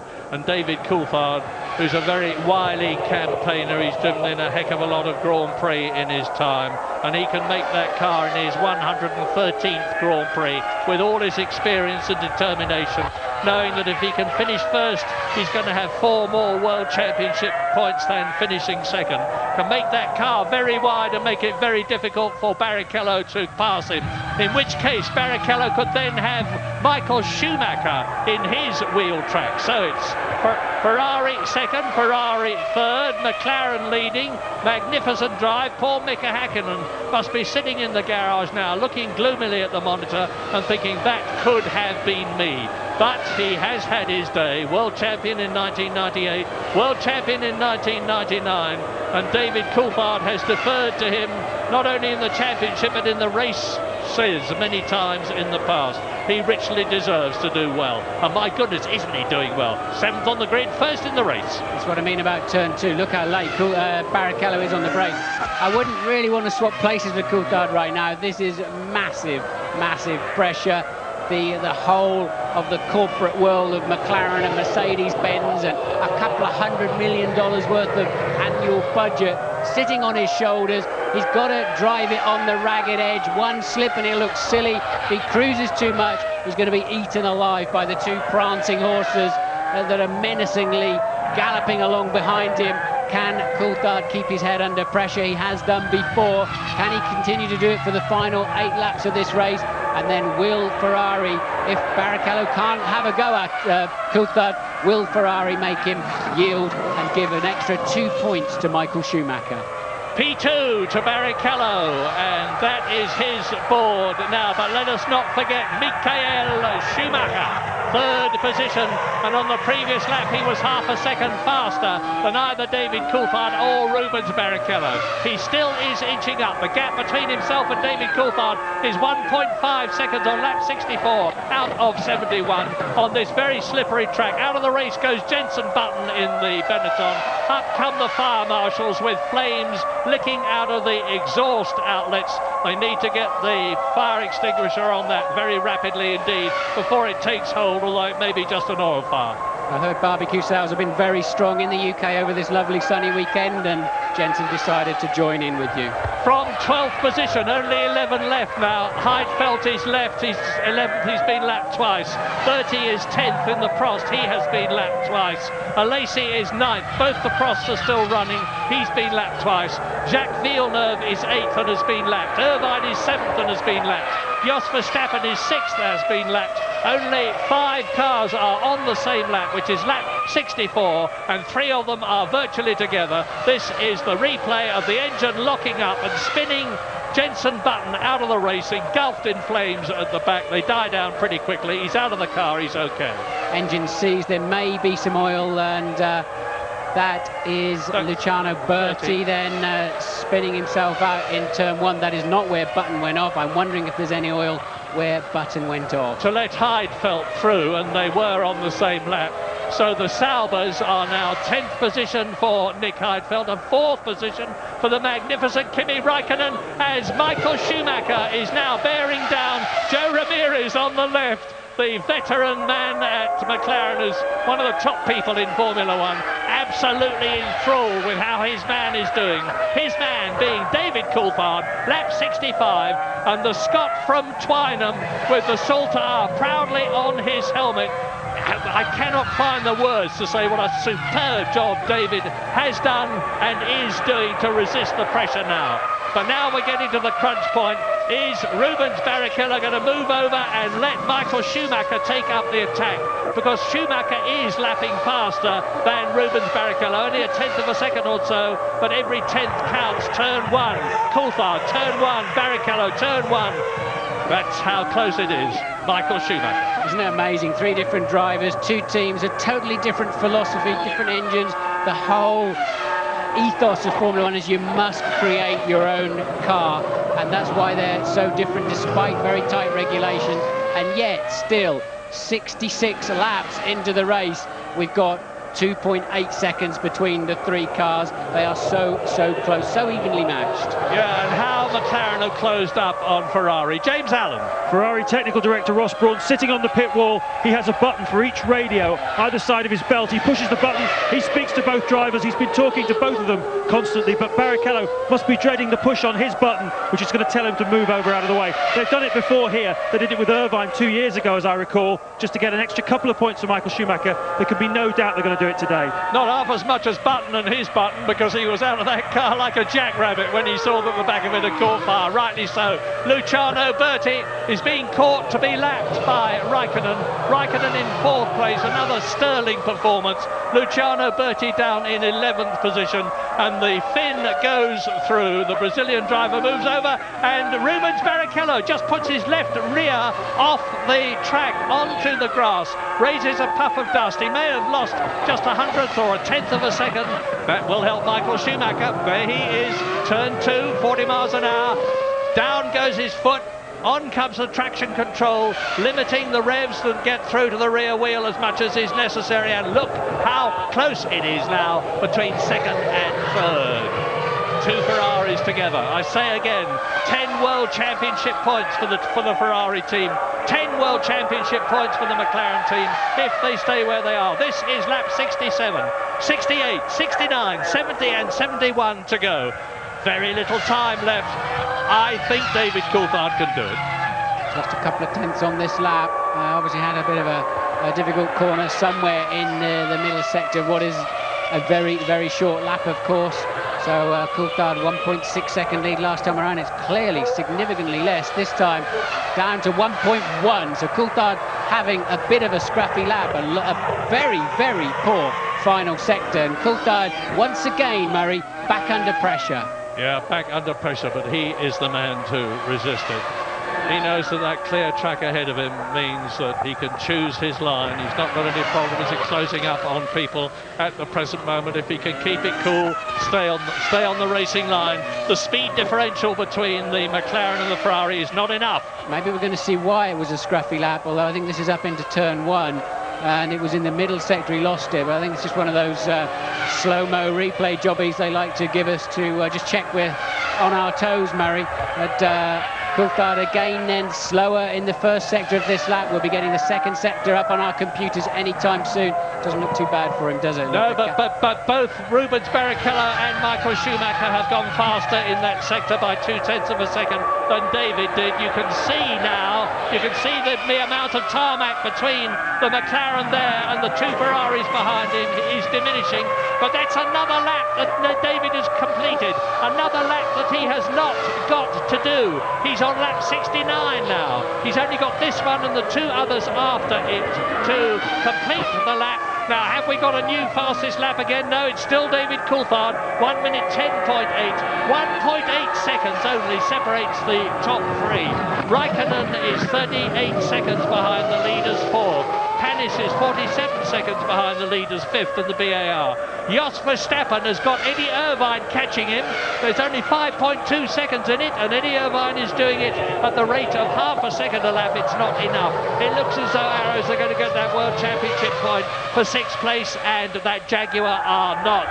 They both deserve it. Only one of them can get it. Wow, lap 69. So, out of the Niki Lauda curve into the Gerhard Berger curve. Coulthard responds, the fastest man of anybody on any of the previous 68 laps through the middle sector of the lap. Coulthard knows he had a couple of untidy ones, put himself back under pressure, and he's responded and said, OK, catch me if you can. Well, 28 World Championship points for David Coulthard. Will become 38 if he wins this race. 36 points for Schumacher will become 40. Talk about head-to-head. Look at this, 111.00, 111.099 for Barrichello and 111.030 for Michael Schumacher. There was a total of 0.06 of a second between all three of their last laps. So really, Coulthard just cannot break away from this pressure. No, he can't break away, but he's on lap 70 now. If he can just hang on, he's only got 2.7 miles to go at the end of this lap to give him an absolutely brilliant victory. It would be the 11th of his career and certainly one of the most richly deserved. Well, Ferrari don't look too confident as out of the Niki Lauda curve into the Gerhard Berger curve up to turn 7 in this 9-turn course goes David Coulthard over the crest, and just look, Michael Schumacher is with Barrichello. Unless one of them goes off, I cannot see there being a change on this last lap. I've said that sort of thing before, only for it to change dramatically. They are now on their 71st and last laps. Turn 1, 8 turns to go. Climb, climb, climb. 7th gear, 185 miles an hour. Brake hard, down to 2nd gear, 40 miles an hour. Coming up to turn 2, this is it. 7 corners to go for David Coulthard. Will Rubens Barrichello be told, and will he do as he's told? More importantly, and is that a cruising Barrichello? No, it isn't. He's just taking a slightly different line. Surely before the end of the lap, he will have to let Michael Schumacher go past. I believe he will get that call, as does, I know, James down in the pit lane, but Coulthard then appears to have the fresh air between himself and the two Ferraris that he needs. Barrichello's going to make Michael wait until the absolute last moment if he's going to do it at all. And there are just 2 corners left in the Austrian Grand Prix of 2001 for David Coulthard now as he sweeps out of the right-hander down to the last corner of the circuit and the race, and David Coulthard wins and Michael Schumacher is second. Wow, there is team orders. Michael Schumacher gets 6 World Championship points. David Coulthard gets 10, and a bitterly, bitterly unhappy Rubens Barrichello defers at the last moment. He will not be at all happy about that. But remember when David deferred to Mika Häkkinen as they approached the line in the Australian Grand Prix? Well, that's another reason. One of Coulthard's great wins from 7th place on the grid. I don't know what the opposite of brain fade is, but surely Coulthard was the master this afternoon. And really a stunning drive from him. Did what he had to do when he had to do it. Kept his head under supreme pressure. Barrichello will be on the podium. with a face like a wet Monday morning, and deservedly so. I think with a little bit more luck in the traffic, he could have won this race. And there is the synchronised swimming act of Ferrari as Michael crosses the line a half a car ahead of a inevitably disgruntled Rubens Barrichello, who made him work for it, look, didn't he, right to the last few metres. Absolutely. Well, there's nothing new about it. I remember when Senna in Canada moved across at the last moment rather grumpily on orders from Ron Dennis to let Gerhard Berger win the race. And this is a team sport, I keep reminding people, and the team knows that Michael Schumacher has got a better chance of winning the World Championship for drivers than Rubens Barrichello has, because Michael Schumacher had 36 points when this race began. Rubens Barrichello was 22 behind him, and James Allen is in the pits. Martin Brundle just described that little switch as synchronised swimming. It had to be done though, Ross. We've got a championship, and we're hoping Rubens could have a go at him, but it just wasn't quite there. And obviously the starts were our main problem. It was a good race, but not the way we wanted it. It was a very good race, and for once, McLaren, not for once, they've done it a few times, Stu, they actually did you on the strategy in a way, didn't they? The pit stops, they ran it, they got the lead, and they managed to keep it. Well, it wasn't a voluntary choice. I mean, obviously everyone's running to maximum capacity, and I think coming with McLaren, that was as far as we could go, so there was nothing much else to do.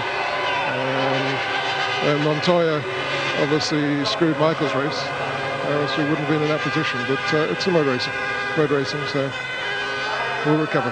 Thanks very much, Ross. Well, Michael Schumacher started this race 8 points ahead of David Coulthard. He is now 4 points ahead of David Coulthard as a result of that superlative drive by the Scotsman and Rubens Barrichello deferring on team orders to Michael Schumacher. You've heard Ross Brawn say why.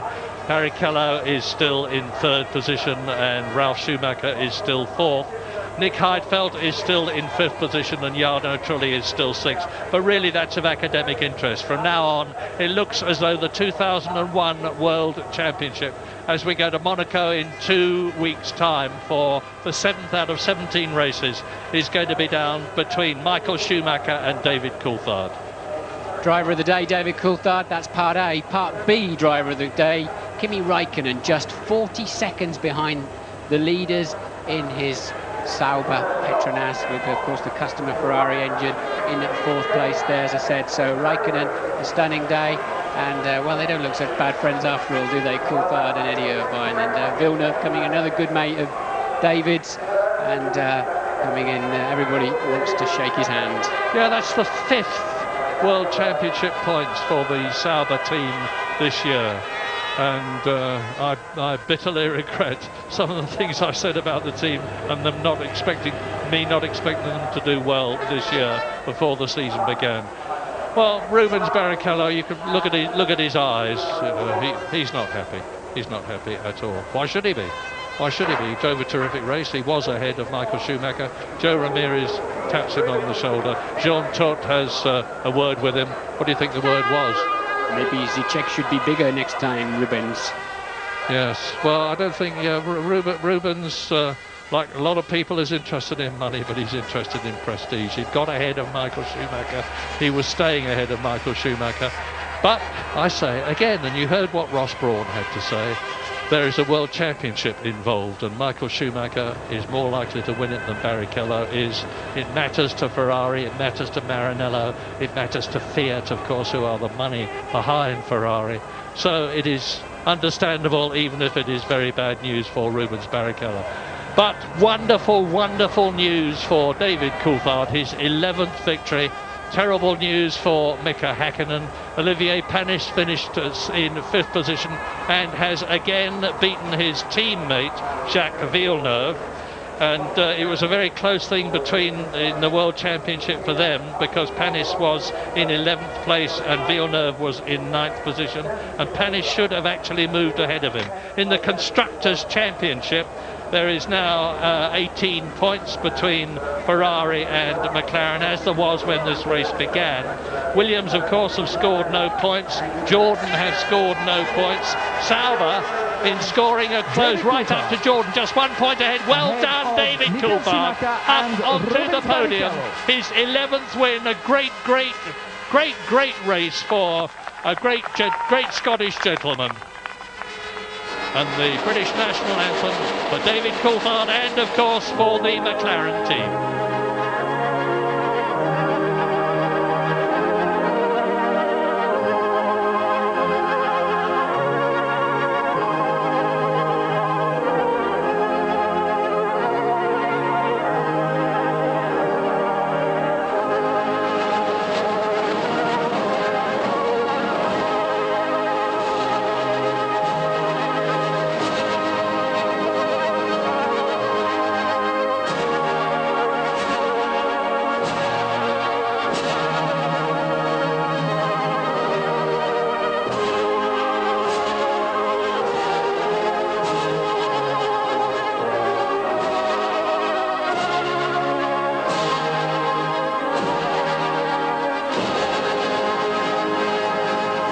Now the end of a great race, which was won by a Mercedes-Benz engine, and a very serious word here. The Mercedes-Benz engine is made by the Ilmor concern in Britain at Brixworth, and sadly Paul Morgan, the MOR part of Ilmor, with his partner Mario Ilian, was killed in an air crash yesterday, and Formula One grieves for him, and our hearts go out to everybody who knew and was involved with Paul and his family. Just to clarify something you said, Mary, he was not with Mario yesterday when he was killed. Mario has flown back to the UK, but sadly, as you say, Paul Morgan died. Michael Schumacher then second place. And Rubens Barrichello in third position. He has the trophy to take home. Another 4 World Championship points for the Brazilian. But it was David Coulthard's day. It was McLaren's day. It was certainly not Mika Häkkinen's day. The champagne is a bit looping, frankly. But victory for David Coulthard ahead of Michael Schumacher and Rubens Barrichello at the end of a really inspiring Austrian Grand Prix. And of course, David Coulthard abstaining from that procedure in respect for Paul Morgan. So in 2 weeks' time, it is the Monaco Grand Prix. But here in Austria, you can see the triumphant trio there on the podium. Very thanks to Martin. He was certainly due. David Coulthard, a winner in Austria at last. His brain in gear throughout a superb race. We'll hear from David in a few minutes' time, from Michael Schumacher and from Rubens Barrichello too. Absolutely delighted. Alexander Wurz is going to join us in the studio. There's our competition result, and Ross Kemp as the Jordan mechanic.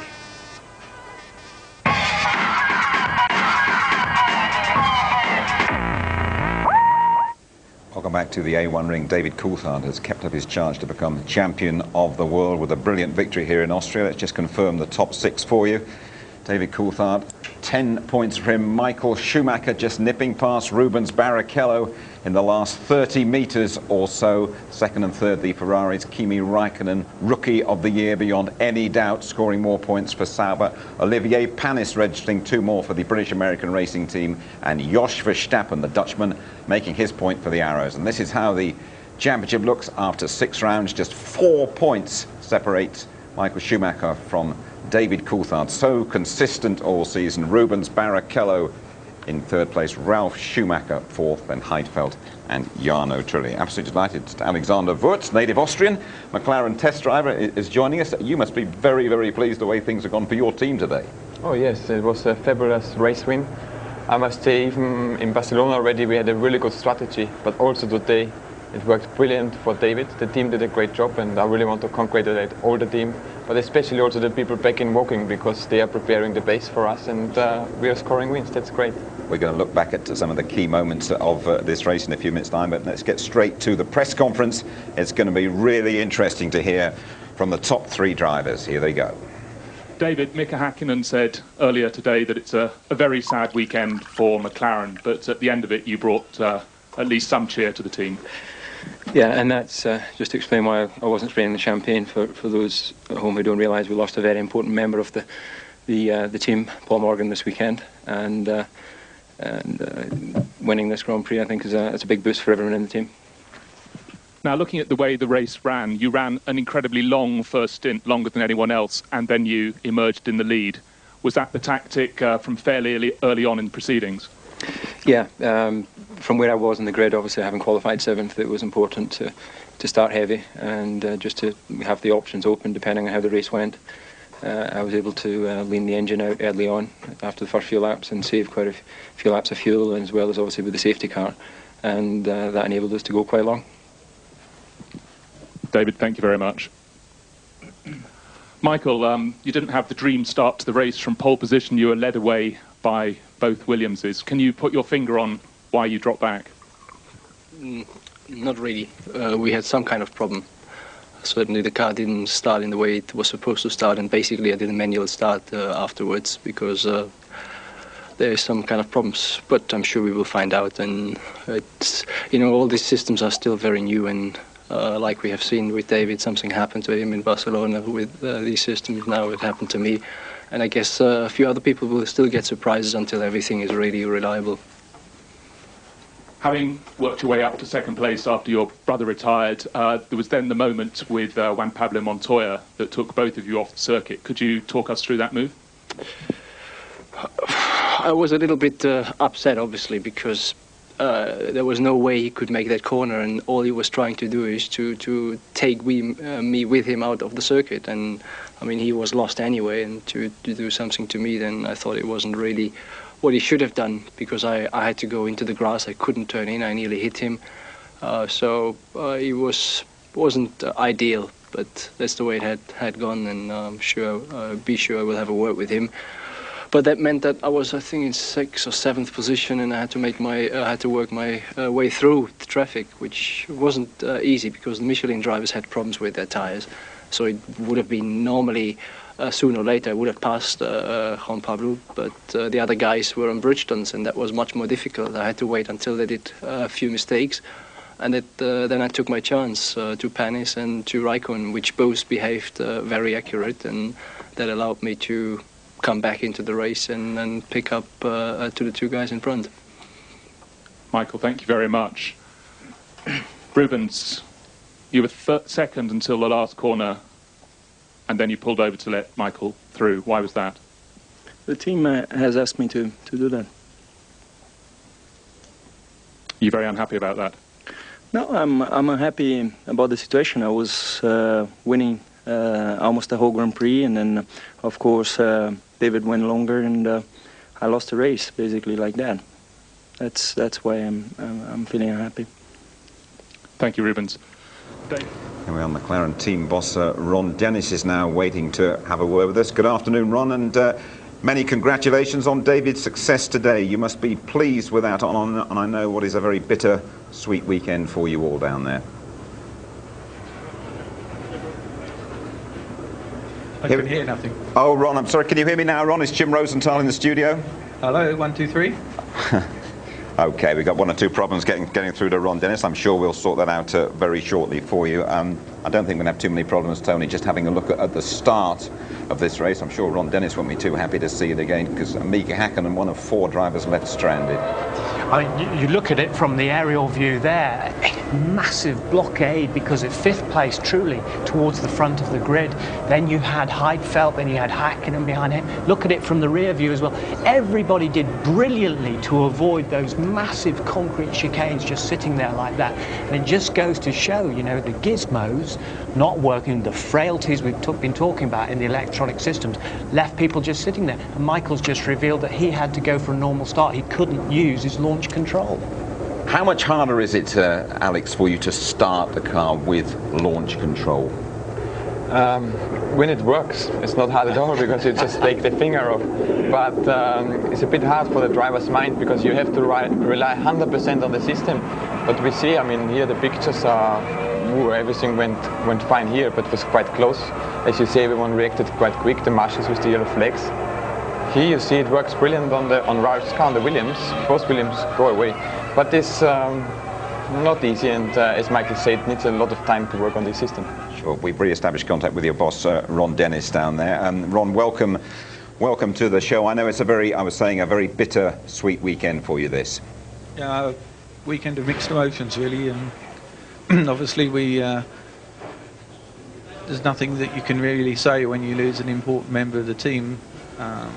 but more than his membership of the team is his friendship. You know, we're a very close-knit team. People think we're grey, but in reality we're a very human organisation that really cares a lot about all of the people that contribute. And of course Paul Morgan was a leading member, one of the two people who run and function Ilmore, and he's going to be badly missed.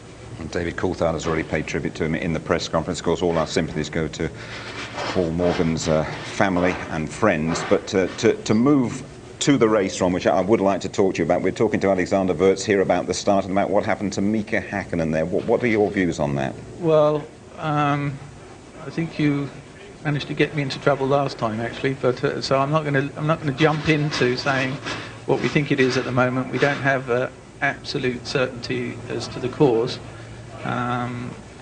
But clearly it was associated with the launch control system, and we're not absolutely certain whether it was the system or the driver at the moment. But one thing we will do is we'll let everybody know as and when we know, and that requires a very careful study of the data.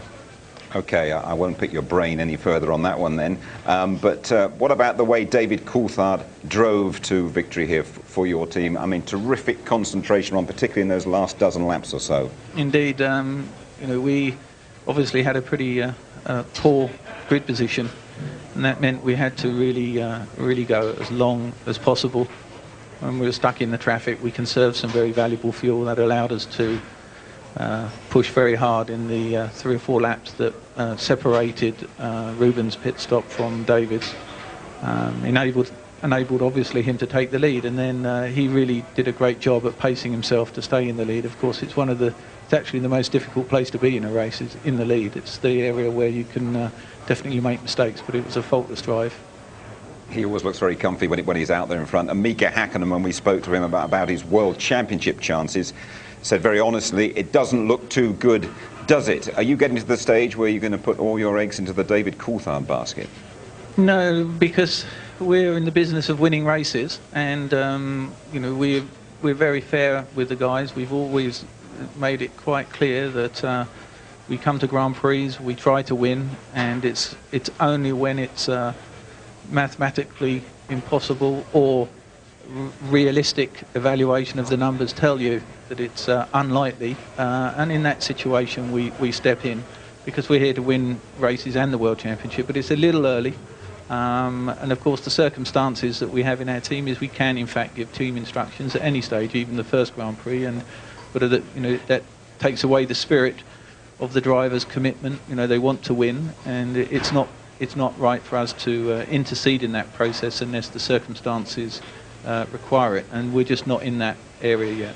But you would agree there's a realistic chance of David Coulthard becoming a British world champion this season? Oh, of course. I mean, right. He's there and he's well in position, but more importantly, it's his attitude, his frame of mind, and his determination at the moment. He's matured over the last few months, and he's a lot better for many things that have happened in his life. He's really very, very committed to winning, and as is, of course, Mika, but right now, obviously, the points are with David, and he knows that, as always, you know, we're giving the best equipment we can, and we'll just have to see the result. I've got just one final point for you, Ron. If you had been making the call coming round that last bend, would you have ordered Rubens Barrichello to pull over and let Michael Schumacher through? Well, most definitely not. Not in the period of the year in which we're at, and but I think their faces said it all. They weren't too particularly happy chappies on the podium, so there was definitely some disagreement there, and one can only presume the reason why. We appreciate you joining us as always, Ron. Thanks very much indeed. Thank you. Okay, there we are. We've got a lot to talk about with Alex and with Tony. We got our competition and a bit of Ross Kemp with Jordan as well. We will be right back.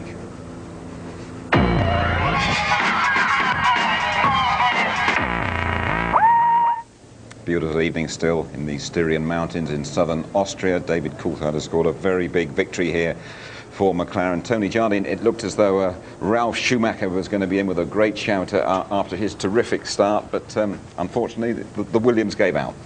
It did, unfortunately, but I think now he's moved on to the Austrian patch with Mr. Wirtz and co. The air must be getting to him. I mean, he's driving superbly, but this is most unfortunate. I can't help feeling that a lot of the electronics, a lot of the pressure, a lot of the heat and the vibration is getting to the rear end of these cars as well. I know there's a lot of investigations underway by major manufacturers of what things. We saw Barrichello lose rear suspension, possibly through heat, we don't know. We won't know what's happened there yet, but it's a shame for us. Fantastic start when you saw that before, when he jinked past his brother. It was incredible reactions. Juan Pablo Montoya had a real fight with the Ferraris, didn't he? Held the two Ferraris back, Barrichello and Schumacher, and it looked good for him for a while in that battle. Yeah, it looked really good. He struggled with the grip. You can see he's sliding all over the place. And he took the inside line. You see them fighting now, three cars, very exciting next to each other. And down the straights he's obviously pretty quick and keeps them behind for a few laps. But then I think Michael went with very hard pressure, but they both did a race mistake and both went out of the race and lost it. He's holding them back, but the tyres are giving out him a little bit, aren't they? And then when it happened, and when Michael Schumacher made his move, we heard Michael in the press conference. He's going to have a word with him, which means he's not chuffed by it. But Montoya doesn't mind about anything, does he? No, he doesn't. This is a great thing. This is why Montoya is so exciting. Just look at this. You see, Michael's clearly got past him. I'm not having that. And he really comes back off the brakes that little bit longer because he's a racer. That's all he can think about. That's what he's learned right from a little boy when he's karting. You look at it again here, and he's managed to hold them all up like Gilles Villeneuve did in '81 in Spain, keep them all behind, forcing Michael to go round the outside, and then just stopping him innocently there. I'd love to be a fly on the wall when they do have this chat. Alex, I mean, you had a similar scrap, didn't you, with Michael Schumacher? I remember it in Monte Carlo a couple of years back. I mean, is that a problem when one of you takes him on? Does he come and claim you after, what are you doing? Oh, after this race I had with him in Monaco, you know, we both lost the race. I lost second position at the race and he lost important points. But here, I would say it was a racing accident. If Michael doesn't agree what Montoya did, he should have just braked a bit earlier because he said there was no way that he makes the corner. But I see there also was no way that Michael made the corner at this braking point. So I would just put it down as a racing accident and put it down to experience. You want to see him more often, by the way, but that's excellent. Juan Pablo Montoya sadly followed teammate Ralf Schumacher out of the race prematurely. Yeah, it's a great shame for him, and a great shame for Michelin, because Michelin have done a lot of work here with the development car last year, so they knew a lot about the track, and they've really stirred it up, as have BMW. BMW did a lot of work on the electronics of the car at Valencia. They've done a lot of more work on the aerodynamics, and this guy now, his best grid position since coming into Grand Prix racing, he's learning about qualifying as well. We know he's a great racer, but he's learning about qualifying too. Do you find it strange that Michael Schumacher has never got to grips with this A1 ring? It's the only current circuit he's never won on. Yeah, you know, when you start to talk about it, then it's even harder to win. And maybe ask him all the time so he won't win in the next year as well. But it comes as it comes, you know, and I think today he was a bit unlucky with his start. He told us that he had problems with the launch control, and you never know. But seeing here these pictures, you know, he was racing absolutely on the limit. Seemed that his car didn't have the grip as, for example, David had through the race. So they are also on the limit. It all came down to the limit in David Coulthard's pit stop, didn't it? Yeah, it's nice to hear, because you can pick up a bit from Dave what he said in the conference. They're staying out that bit longer in the fuel. They know they had to really, with the bigger fuel load, to stay out there. And tactically, they must be very pleased, McLaren, to have got one over this time. He came in with a lead of just about 25 seconds. I have to say the boys from Woking were absolutely superb in the pit stop, like clockwork. Look at this, no Ferraris in sight. Well, I wondered for a minute, he was almost going to clip the Armco on the inside of the exit of the pit lane, just out in front of Rubens Barrichello, and then soaked up all the pressure to claim his second win of the year. Super stuff from Coulthard and McLaren. I don't think we've seen you in the position in Formula One that Rubens Barrichello was in, and let's hope we do down the years, because you've got a lot of time on your side, Alex, I know. But I just wonder if you can give us a driver's viewpoint of when you're there, you've got second place, and someone blows in your ear. It's a team sport. Stop and let your team guy by. Your teammate go by. Well, I think when you saw Ruben's face, I don't need to say anything. Of course, it's I can say it now, it's very disappointing for you, because you worked the race very hard, and he just did it on the last 300, 400 meters to show the whole world that he was better than Michael today, but the team is completely focused on one guy, and that's Michael Schumacher. So he has to agree this, and I'm pretty sure he signed it in his contract, knowing what he has to do. That would be in black and white. He would have to do that, yeah. Yes, I think so. Ron Dennis said he'd never made that call. No, I mean, I think Ron is very fair in that regard, and he won't, and he's shown it before. He's let David, when David's behind, he's let David go on and on until there is no more mathematical possibility in those years for him to win the championship. And then the team ask him to ride shotgun for the other, which he's done for Hakkinen in the past. And I'm sure Ron will ask Hakkinen to do the same thing when it comes up. But what Alex was saying before, what we've got to understand is that that team is totally built around Michael Schumacher at every level. His every whim, his every need, his every desire. The number 2 is just a number 2. And as Irvine said, it takes Rubens a while to realise that. When it all sinks in, that's it. That's what you've got to play, right. second fiddle. I think he said, didn't he, Eddie Irvine, at Grand Prix weekend as Michael Schumacher's teammate, it's like being hit over the head with a cricket bat for 3 days. You wouldn't know about a cricket bat, but they're pretty hard and heavy, I can tell you. Stupid English sport. I don't understand this. It's all right. Okay. Listen, let's have a word with Kimi Räikkönen, Rookie of the Year, a brilliant 4th place in his Sauber. Here he is with Louise. Well done, your 6th race in Formula 1 and more points for you. It's going very well, isn't it? Yeah, it was fun race. Only I did a big mess in the pit stop. I don't know really what happened. I thought that they lift the lollipop, and I don't know. But in the end, this doesn't make any difference. So you were a bit disappointed then. Would you have liked more? No, not really. I'm really happy. But of course, you always try to win, and if you don't win, you always have something to do still. Other than that, was it a tough race for you, or did it come to you quite easily? No, it was pretty easy. Like a physical side, it was not a problem at all, but only there was some moments on the race, but that's life. It was really nice race. Alex, you were a young driver and things happened very quickly for you in your career, and then it plateaued out, it evened out a bit. Do you think that he's got a lot to learn still, Kimi Räikkönen? Well, I mean, he's done a fantastic race, fantastic season so far. But what you have to see, and what I learned as well, and I think when you ask Jenson Button, it's the same for him. You go into the first year, there's no pressure, everything is easy. You can, with a good car, you can make good races. But the things are going more difficult. You get much more involved in political problems, into all the better gossip and so on. And this harms sometimes your career. And I wish all the best to Kimi that he's not getting into these troubles. Let's ask you about yourself briefly. I mean, you're now learning the sport for real. Is that how you put your time at McLaren? You're really on a learning curve?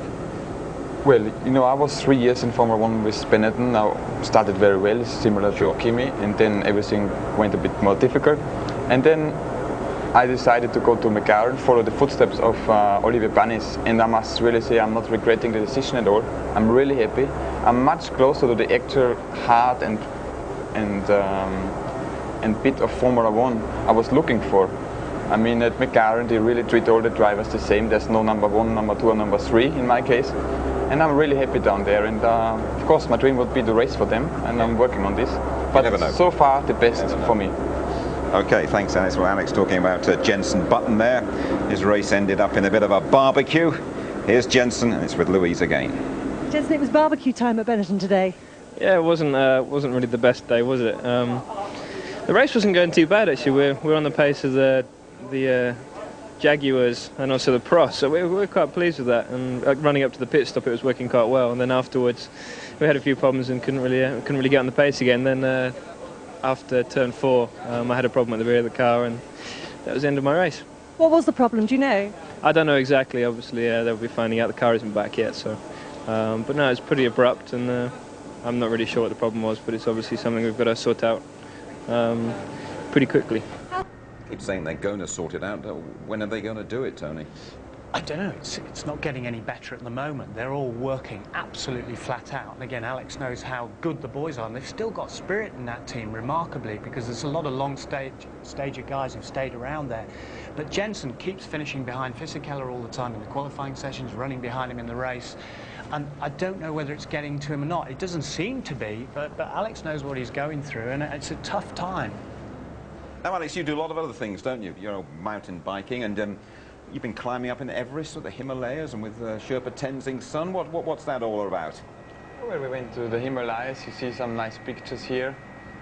Straight in front of us, it was Mount Everest. And with Sherpa Tenzing, I went a bit of climbing, and in very high altitude, 13,000 feet. and it was a really nice experience for me, because as I'm a climber, I love the mountains, and then in Nepal, it's just the place you want to be. Terrific.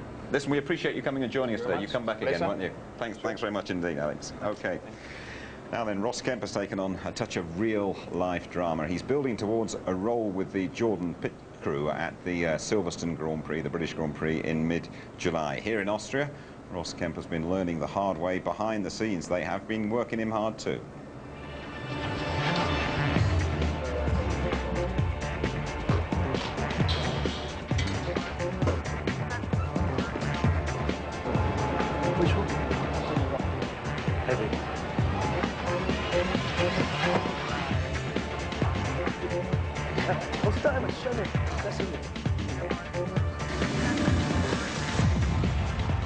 Right. This is going pointers. Top. Top. We'll go that way, yeah? This is how the other half live. Luxury. See, I'm not supposed to be doing this. I'm supposed to be working now, but in life I've learned if an opportunity presents itself. Grab a coffee, isn't it?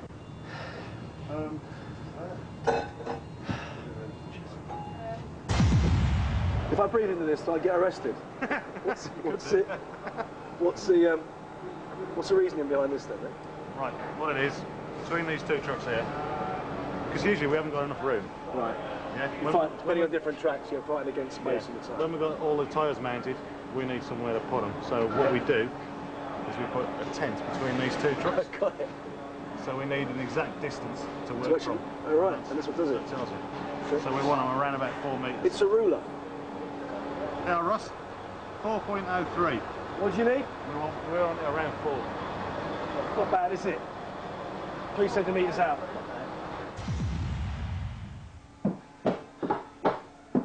What about up here, Biscuit? All this stuff around this lathe, or whatever it is? Yeah, we can clean that off as well after. After, yeah? Just do the fascias first. Yeah. Everything from loading the truck to unloading the truck is meticulous, exact. Everything is kept surgically clean. And it's all rather impressive, really. And this is a thing that most people don't see when they come on race day. They don't know the amount of work, and to the point of obsessiveness, how tidy and how clean and how exact everything is placed in the garage or on the truck. Everything's lined up. It's a precision sport in every way. I'm loving it. Touch of the elbow grease then for Ross. We're going to be following all the way to that grid at Silverstone in mid-July.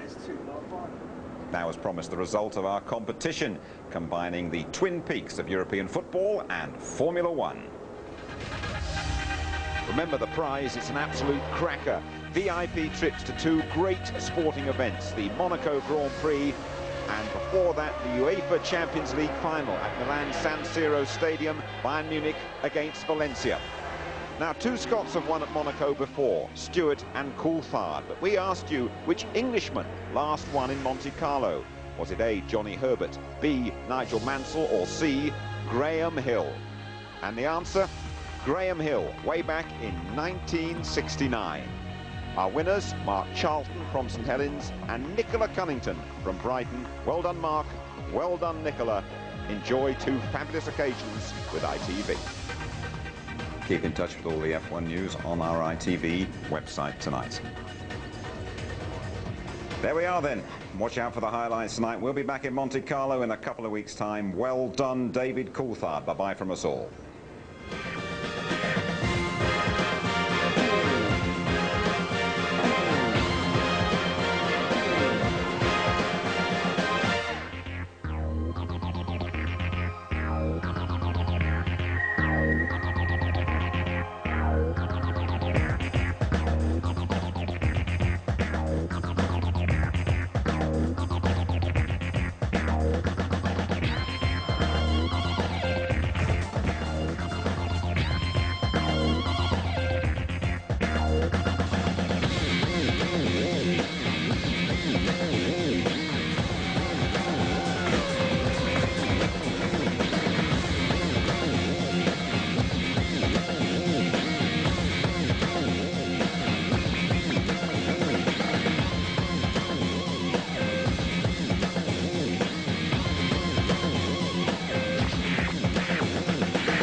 Welcome back to Austria's A1 ring. David Coulthard has scored in every race so far. A brilliant 10 out of 10 for him here today, but a victory tinged with sadness. And the whole team is mourning the loss of Paul Morgan, who's a very important part of the whole setup.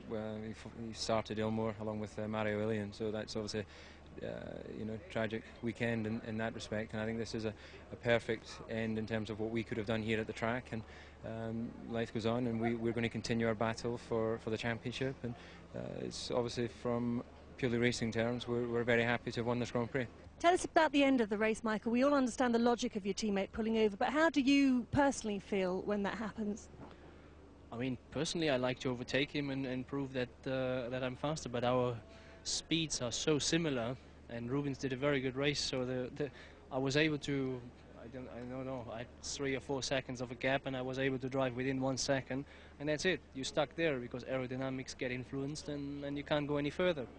And the team had told me that if I get close to him, then they will tell him to move over, which, considering what has happened today, Häkkinen stopping, I think McLaren quite wisely will now look for Coulthard for the championship, and we have to look as well what is our interest, and Ferrari has taken a decision. I have to talk to the team, understand a little bit. Of course, I'm upset right now because, as I said, I'm not like other people that thinks, okay, Michael's a great driver and that's all.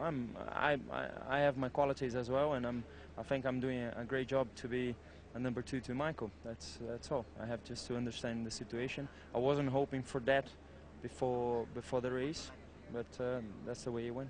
You say you have to talk to the team. Do you feel that you shouldn't have been asked to pull over? Is that what you mean? Well, it's well, let me talk to them. I tried to keep out of trouble, which I was able to do, not make mistakes when the car was difficult to drive initially, and the pace came through, and this is a great strategy win for the team, and obviously I'm delighted for everyone who works directly with me and their part in that. And so David Coulthard, Mr. Consistency 2001, nibbling away at Michael Schumacher's World Championship advantage. A visibly upset Barrichello is third. Raikkonen's best ever fourth. Panis putting British American Racing in the points again. And Verstappen scoring the Orange Arrow's first point since Monza last September. Coulthard now just 4 points behind the world champion. Barrichello's 4 keep him third. Then Ralf Schumacher, no change for Heidfeld or Trulli. Meantime, in the constructors, as you were, still that 18-point gap between the big two. No points for Williams and Jordan. Sauber with Raikkonen and BAR with Panis improving their totals. OK then, Tony Jardine, how about that start? You can't have seen anything like that before. I know this is a short circuit, but it's ridiculous. It all happened at the first corner last year. This time it was on the grid. Look at this, a record 4 cars stall on the grid. And the Williams BMWs jumped the Ferrari of Michael Schumacher, but miraculously they all get round those blocks. Look at them, like huge slabs sitting on the grid. Both the Jordans. And then Nick Heidfeld there in front of Mika Häkkinen and then McLaren. Just look at this one now as Irvine and Villeneuve nearly clash. Villeneuve having to get out of the way. And Irvine goes from 13th place up to something about 6th on the first lap. Look at this. Michael Schumacher said they had to revert to the standard start, couldn't use launch control, and his little brother jinked round him so beautifully. Juan Pablo Montoya up the inside and into the lead. What a breathtaking start there. A lot of thinking for those engineers over the next couple of weeks.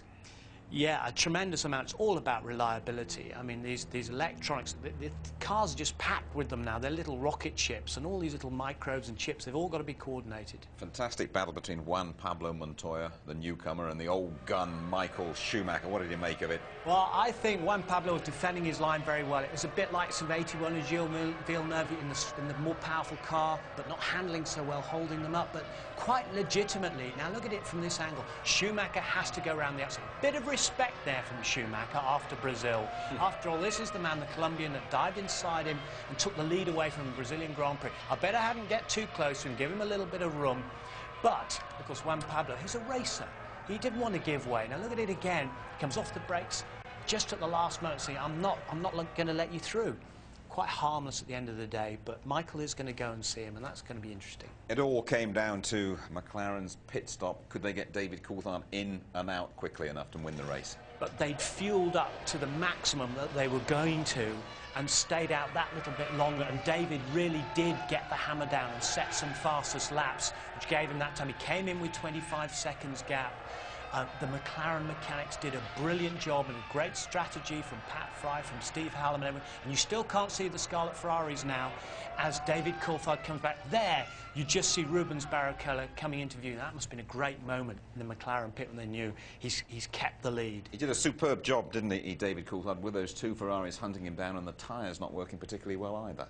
He did a superb job of soaking up the pressure. This is David Coulthard at his best, who's scored points in every race so far this year.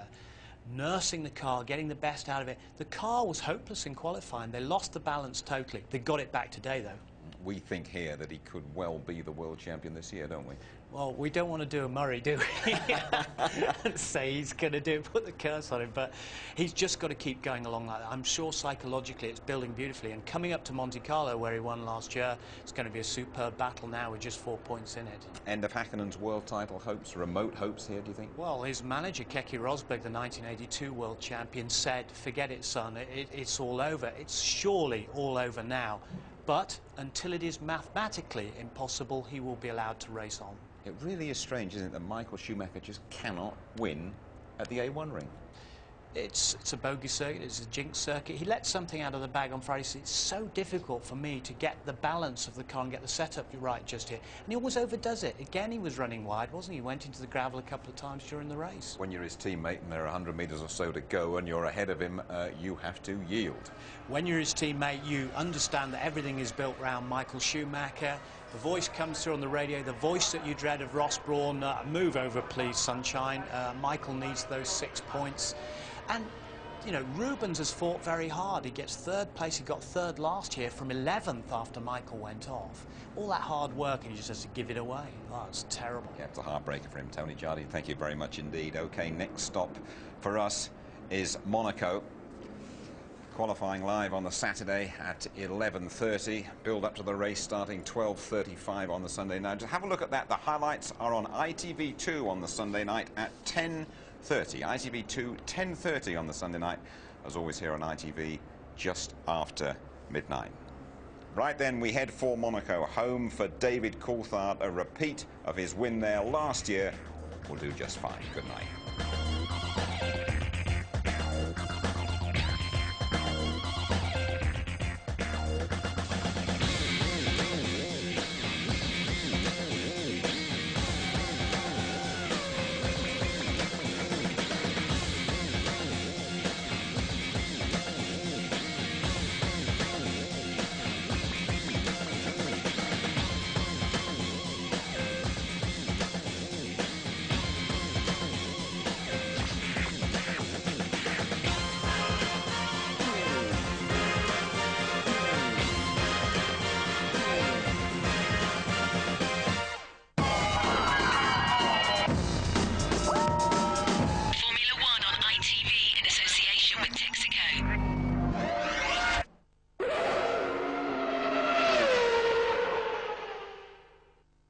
If you'd like to know more about Formula One, the website address sponsored by Foster's is www.itv-f1.com.